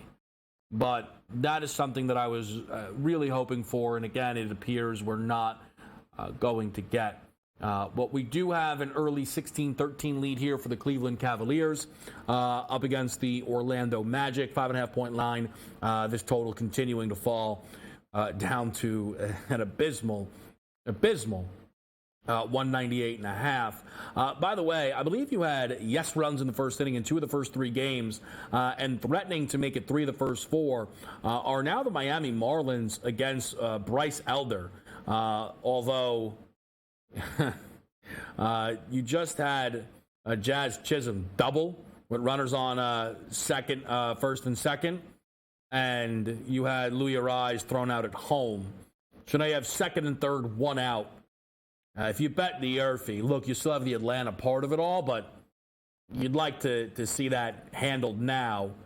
And then the Josh Bell fly out looks like it doesn't score a run. Oh, boy, this looks real nightmare-y here for anybody that bet yes runs first inning. We'll see how it plays out. Again, your MLB play of the day today does come from the Kansas City-Toronto baseball game. Wind blowing out with KC at home. So I'm looking for Kikuchi's under 16.5 recorded outs. Keep tabs on that market. To also mention quickly, the NHL, Bruins Maple Leafs is live. It is scoreless. Boston is still the favorite. It is early, though. The total, though, is at 4.5, but it's minus 188. Towards the over. 2 late series tonight make their debut, Dallas and Vegas. We talked with Joe Madden a little bit earlier on, and her expectations for this game as well as the debuting game for Edmonton and L.A. She likes the Dallas Stars on the money line, and she thinks the Kings can cover the puck line here. I am looking for the Connor McDavid 2+ points prop to cash, over 1.5 points, minus 110 on that number. McDavid and the postseason, he has continued his excellence. This is not someone that sees some drop-off in his game. He continues to be fantastic, and I think that's what you'll see here against L.A. I think that number at minus 110 probably to some degree is a part of the 5.5 total, but it is minus 128. If Edmonton tonight can put up 4, I wouldn't be, I feel great about it. But Connor McDavid is also the type of player, Edmonton could score 2, and he might score them both himself. I mean, he's just that special, so I have no hesitations there. With this Knicks Sixers game about to get underway momentarily, man, they did not score with first and second, nobody out, and a double in play. That is atrocious out of the Miami Marlins. They do stink, certainly. Tobias Harris over 22.5 points, rebounds, and assists, giving Toby the trust here. All of the trends that I laid out for his Game 1 prop are still there. The frequency at which he goes over a number this low, I can't ignore. I look from game number 1, he did deal with foul trouble. He only played 31 minutes. Now, he didn't shoot the ball a lot. I'd like to think that can change. It's a shame because he blew a great rebounding night with 9 boards, which was going to really kind of carry the load on that prop. He didn't have to do much scoring-wise due to the rebounds, but all in all, he didn't get there. It was worth playing again for me tonight, and that's what I did. My favorite bet in that game is Isaiah Hartenstein, though, over 13.5 points plus rebounds. Mitch Robb was red hot, playing great defense, blocking shots, all that in Game 1. Good for him. If you look in 9 career games against Joel Embiid, he averages 23 minutes and 4 fouls per game. He played 30 minutes with only 3 fouls on Saturday. What happened then was Isaiah Hartenstein, who usually plays 28 minutes as a starter, only played 18. So he wasn't able to get through 13.5 points plus rebounds. He averages basically 9 and 9 as a starter. He'll bounce back tonight here and get over that 13.5 points plus rebounds prop. Don't hate your double-double sprinkle there on Hartenstein either. We will also hit Nuggets-Lakers in a little bit. We will also talk some Scottie Scheffler, the world's number one, and how to try and bet Scottie or against Scottie the next time we see him out there on the course. It's all coming up. We're live with you on Game Time Decisions.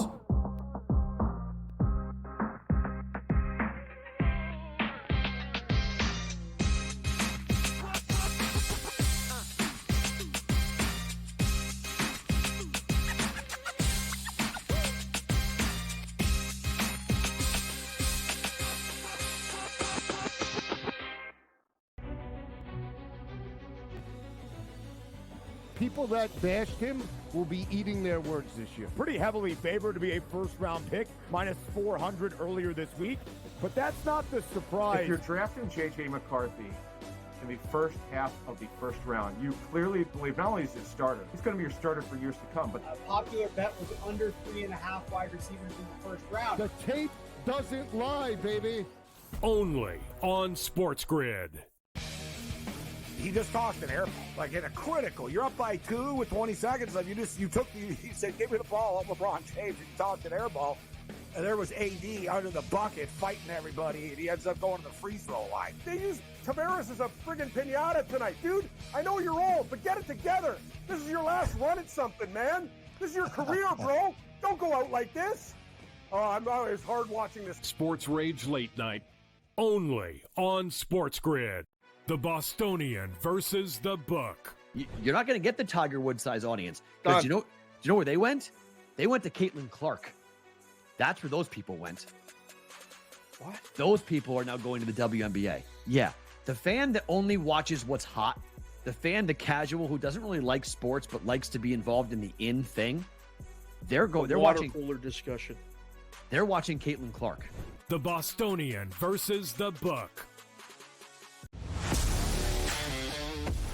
So I turned it off. I got my sweat done, and I'm leaving. I'm taking my money. I'm going home, and I don't want to talk to you for the rest. Oh, yes! There it is. 6-3. Catch the over.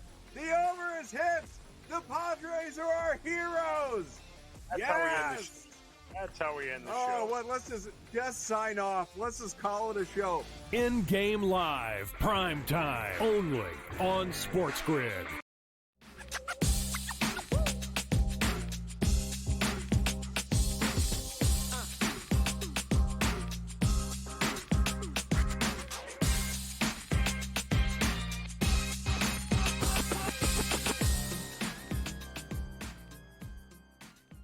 We're back here with some big news on Game Time Decisions, and I've been told by everyone in the back that Jalen Suggs was carted off in the game between the Magic and the Cavs.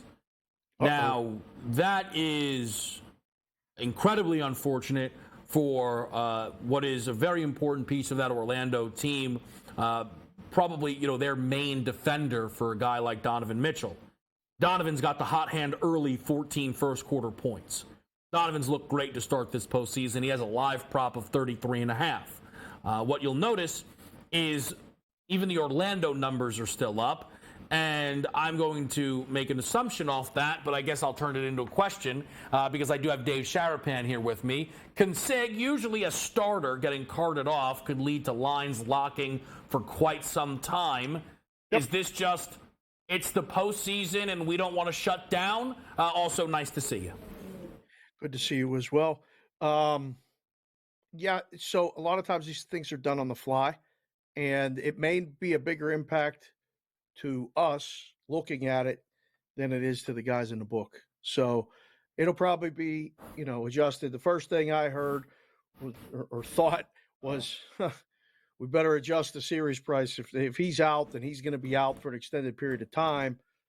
Then I think it's time to go get some Orlando money. Let's go send out the bat signal. We better go get some money on them and, adjust the Cleveland numbers down a little bit, conference series price to win it all even. You got to take down the series prices as far as the games, number of games. I mean, if he's hurt, it's a significant thing. You bring the sweep into play where maybe it wasn't so much a decision before. Yep, there's 2 or 3 things that immediately come to mind where you don't know. I mean, the first order of business is he coming back out? We got to know for the halftime. We're going to put up halftime numbers. We got to know in game right away, but we got to know halftime and second half props, scoring props, all that other stuff. That's the first order of business is right now. I don't know. I'm not a doctor. So he wasn't carted off. He was helped off. He could not put weight on the knee. It feels like a situation where you go, okay, it's not going to be, he won't play again tonight. Okay. Right?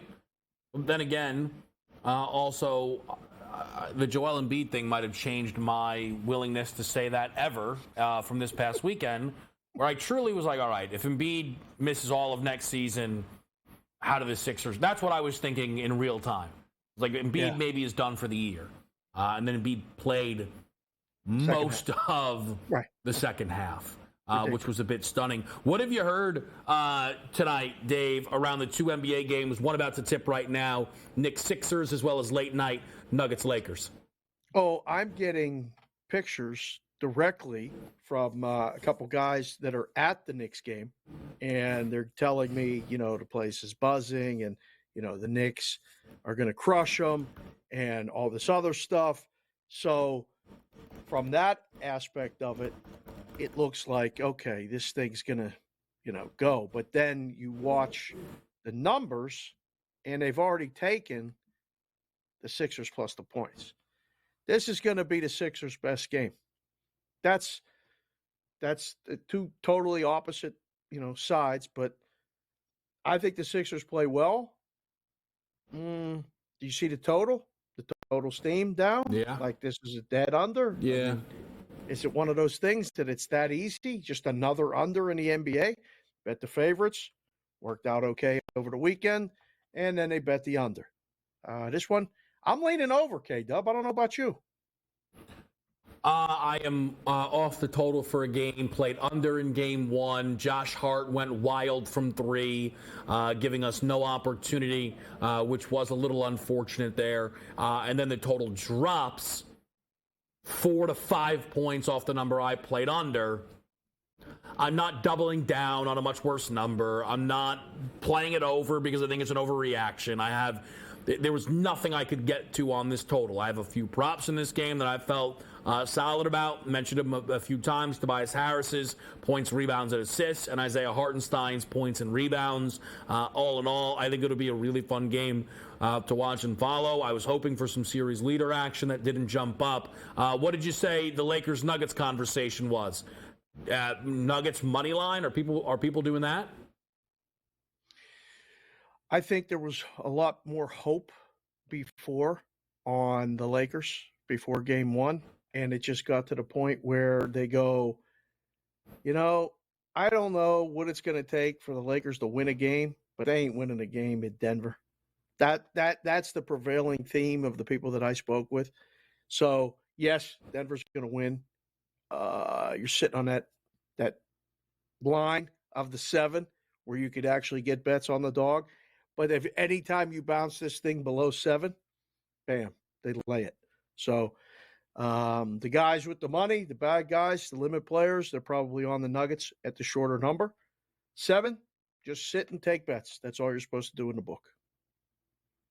I think it's really interesting. And I don't know. I guess it's just if you show people the same thing enough times, right? But the Lakers lost game 1, and everybody was like, I don't know why they're ever going to play another game in this series. And it's if you remove, like, the Lakers had a 12-point lead, a halftime lead, and lost game 1 on the road.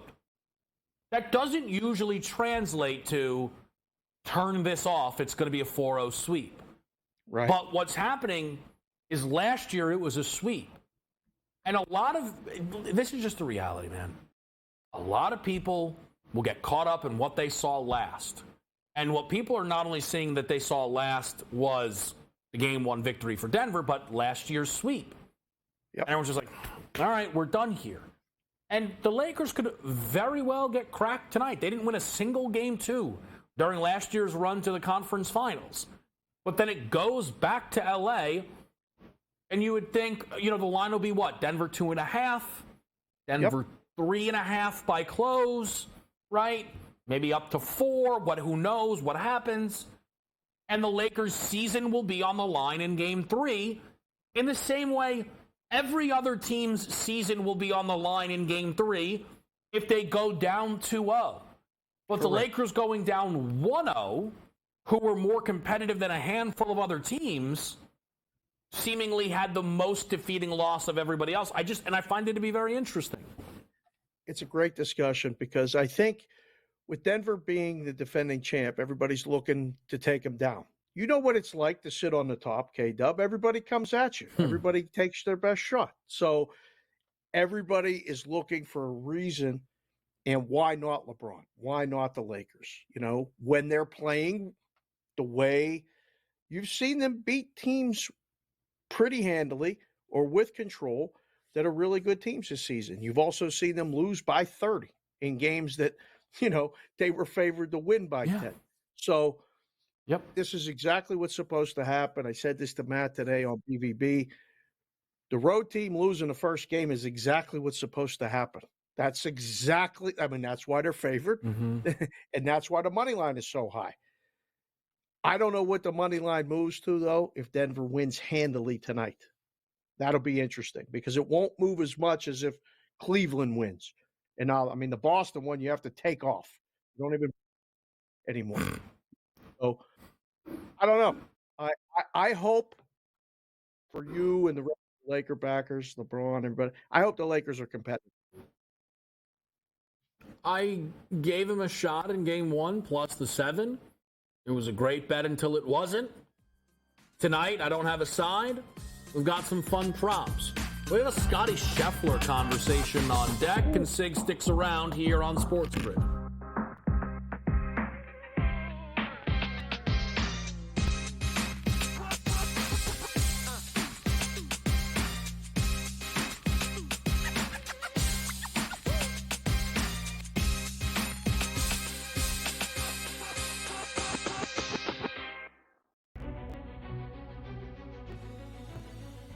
People that bashed him will be eating their words this year. Pretty heavily favored to be a first-round pick, minus 400 earlier this week.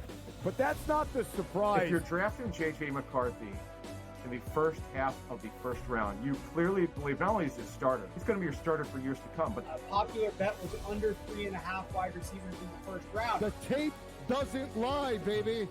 Only on SportsGrid. He just tossed an air ball, like in a critical. You're up by 2 with 20 seconds left. He said, give me the ball, LeBron James, and he tossed an air ball. And there was AD under the bucket fighting everybody, and he ends up going to the free throw line. They used Tavares as a friggin' pinata tonight. Dude, I know you're old, but get it together. This is your last run at something, man. This is your career, bro. Don't go out like this. Oh, it's hard watching this. Sports Rage Late Night. Only on SportsGrid. The Bostonian versus the Book. You're not going to get the Tiger Woods size audience. Because do you know where they went? They went to Caitlin Clark. That's where those people went. What? Those people are now going to the WNBA. Yeah. The fan that only watches what's hot, the fan, the casual who doesn't really like sports but likes to be involved in the in thing, they're watching cooler discussion. They're watching Caitlin Clark. The Bostonian versus the Book. So I turned it off. I got my sweat done, and I'm leaving. I'm taking my money. I'm going home, and I don't want to talk to you the rest. Oh, yes! There it is. 6-3. Catch the over. The over is hit. The Padres are our heroes. That's how we end the show. That's how we end the show. Oh, well, let's just sign off. Let's just call it a show. In-game live, prime time, only on SportsGrid.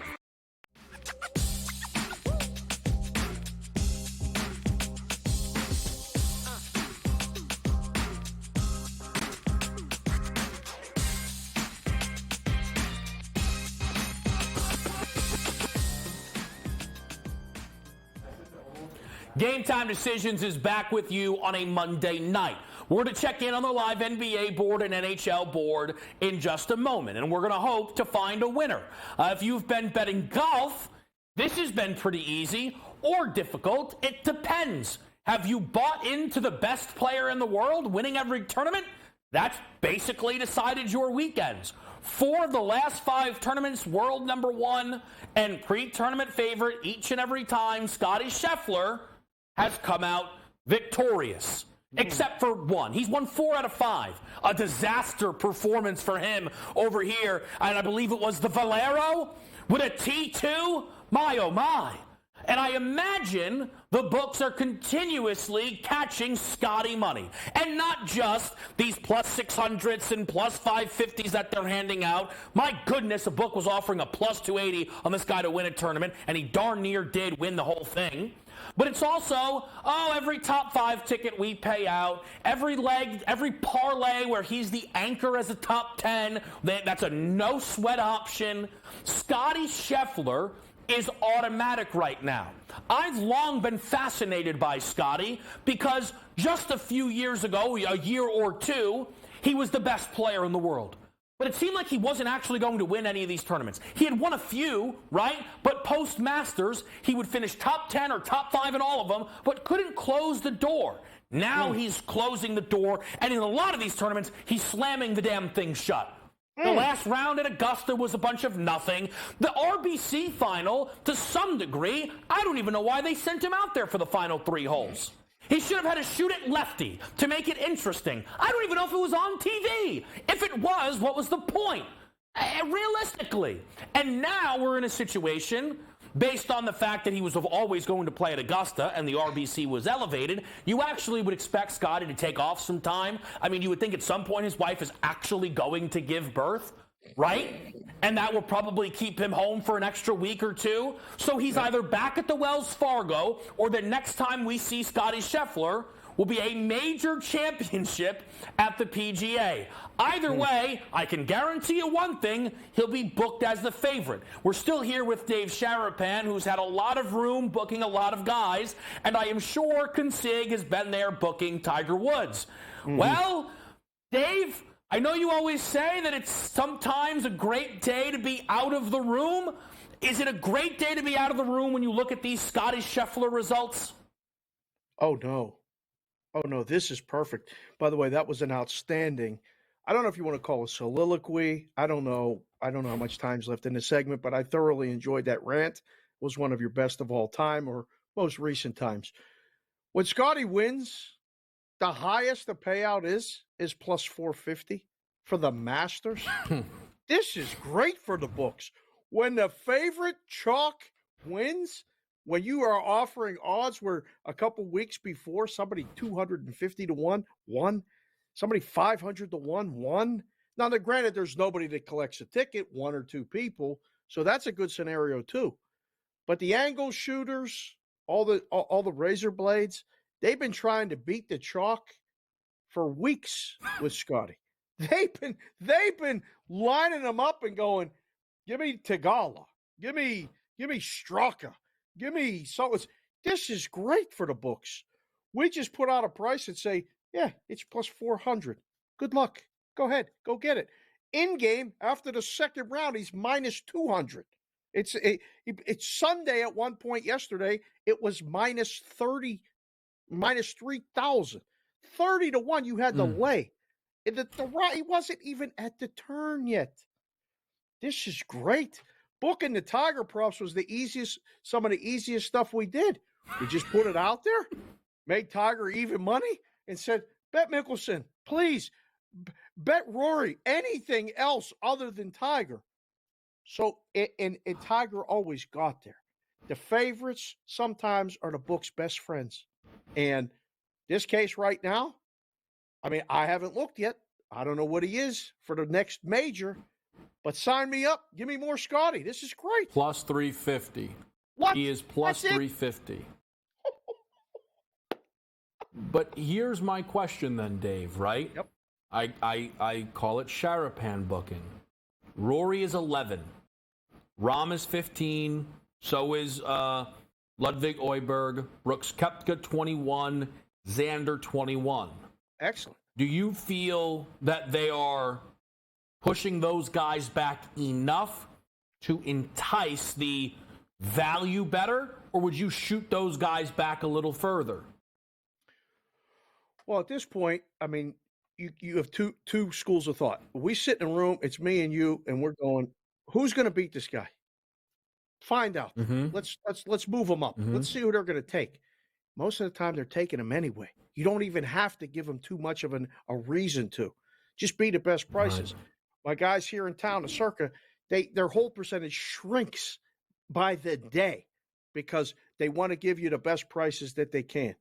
On everybody else, they book it with a bit of an opinion. Or just let the chips fall where they may.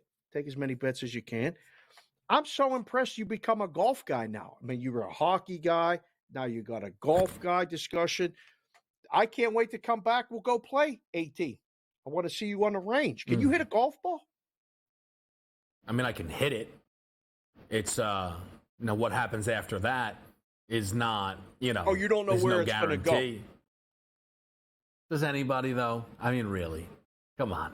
I've seen Scotty look stunned out there on the course before. Hey, you mentioned being a hockey guy.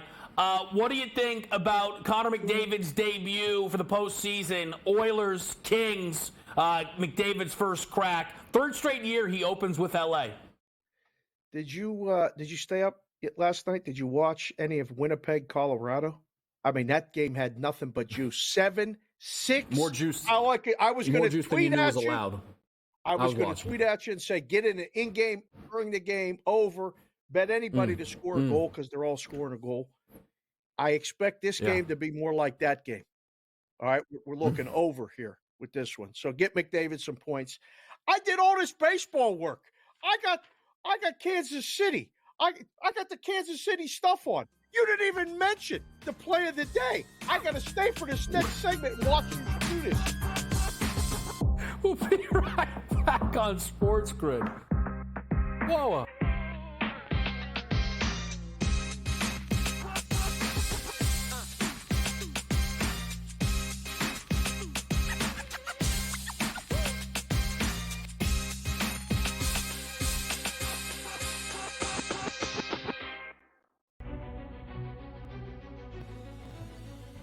People that bashed him will be eating their words this year. Pretty heavily favored to be a first-round pick, minus 400 earlier this week.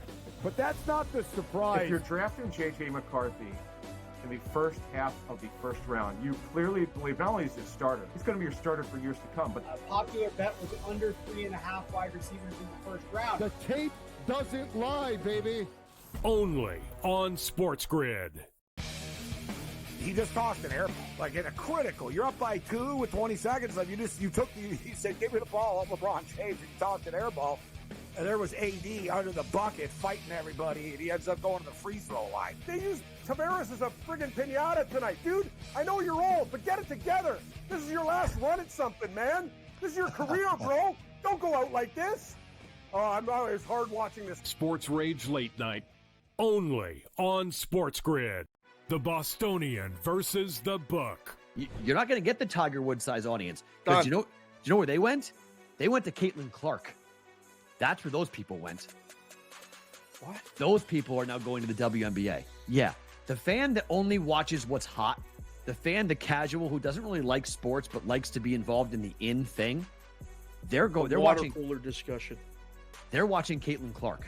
The Bostonian versus the Book. So I turned it off. I got my sweat done, and I'm leaving. Taking my money. I'm going home, and I don't want to talk to you the rest. Oh, yes! There it is. 6-3. Cast the over. The over is hit. The Padres are our heroes. That's how we end the show. That's how we end the show. Oh, well, let's just sign off. Let's just call it a show. In-game live, prime time, only on Sports Grid.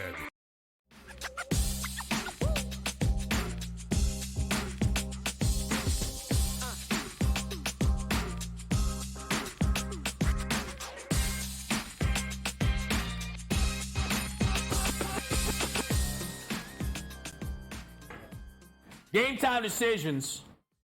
We're so in the mix, it's unbelievable. We're going to give out the first weekend warrior. Now, it is up to the people to submit whomever they want. I take some suggestions from the crew. I have one of my own. It is up to the people who was nominated. It is up to only me, who actually is the weekend warrior. Dave, I'm curious, is there anyone from your weekend of betting that really stood out as the top of the bunch? Well, is it not? We just did it. Isn't it Scotty Scheffler? I mean, it's well, here's what it comes down to. Did you bet Scotty or not? Because if you did, he's got to be your weekend warrior. Couldn't agree more. It's a no-brainer. Absolutely. Yes. Yeah, I like that. I like that for you. Scotty nominated. There are some of the selections from the crew and myself. Josh Naylor, Jaylen Brown, Luka Doncic, Bregman, Winker. Dave, before we get you out of here, I know you're going to be coming up on In-Game Live. You told me that you did the baseball. What do you got? Okay. Brady Singer. All right. The Royals have won all 4 of his starts. They're playing against Toronto. Kikuchi. Got it. He's 1-0 with a 1.04 ERA, 17 of the third innings pitched, 25 Ks in his last 3 outings. So he lost the season debut against the Rays.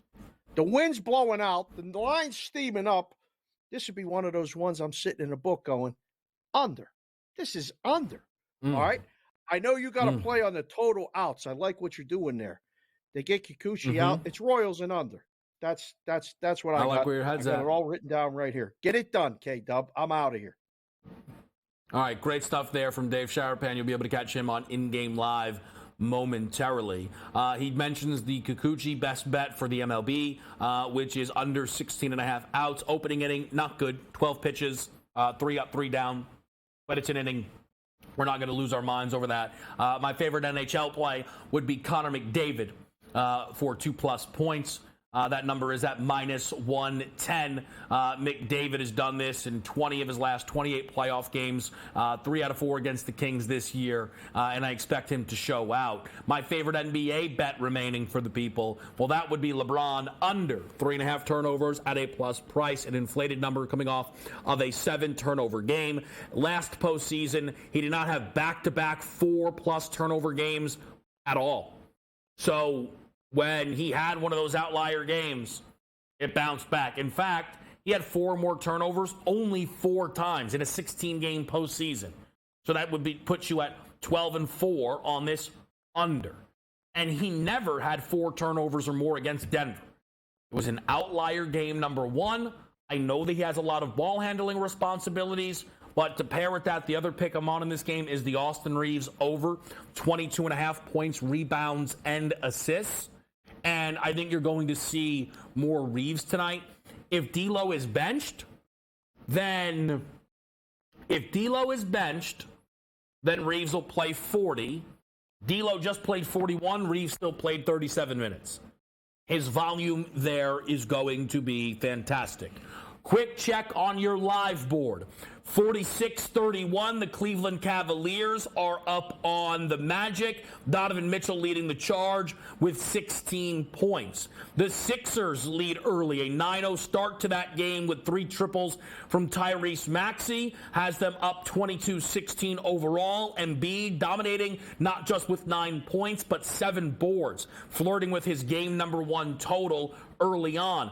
NHL, it is a 2-1 Bruins lead through 1 over the Toronto Maple Leafs. We are scoreless early in Carolina and New York. Baseball board, tie games between a number of these, but you have 4-0 Philly on Cincinnati, and Detroit up 5-0 on Tampa Bay. The first weekend warrior. You know, some backstory on a few of our options here. But Jaylen Brown did cash a first basket. I gave that consideration. The plus price, it's hard to get mad at. Luka Doncic landing on 52 points, rebounds, and assists with an over of 51.5. Winning by the hook is quite the feeling. Josh Naylor helped finish out a parlay with a late double. I had to respect it. But this came down to 2. Either my Alex Bregman nomination or Jesse Winker. Folks, you're going to see a lot of Washington In Weekend Warrior, I fear. But I have to be honest, Jesse Winker was the only of these nominations who paid the people on Saturday and Sunday. Weekend Warriors, it begins in Washington, the nation's capital. What an outrageous start. That's Game Time Decisions. I'll see you tomorrow. Best of luck.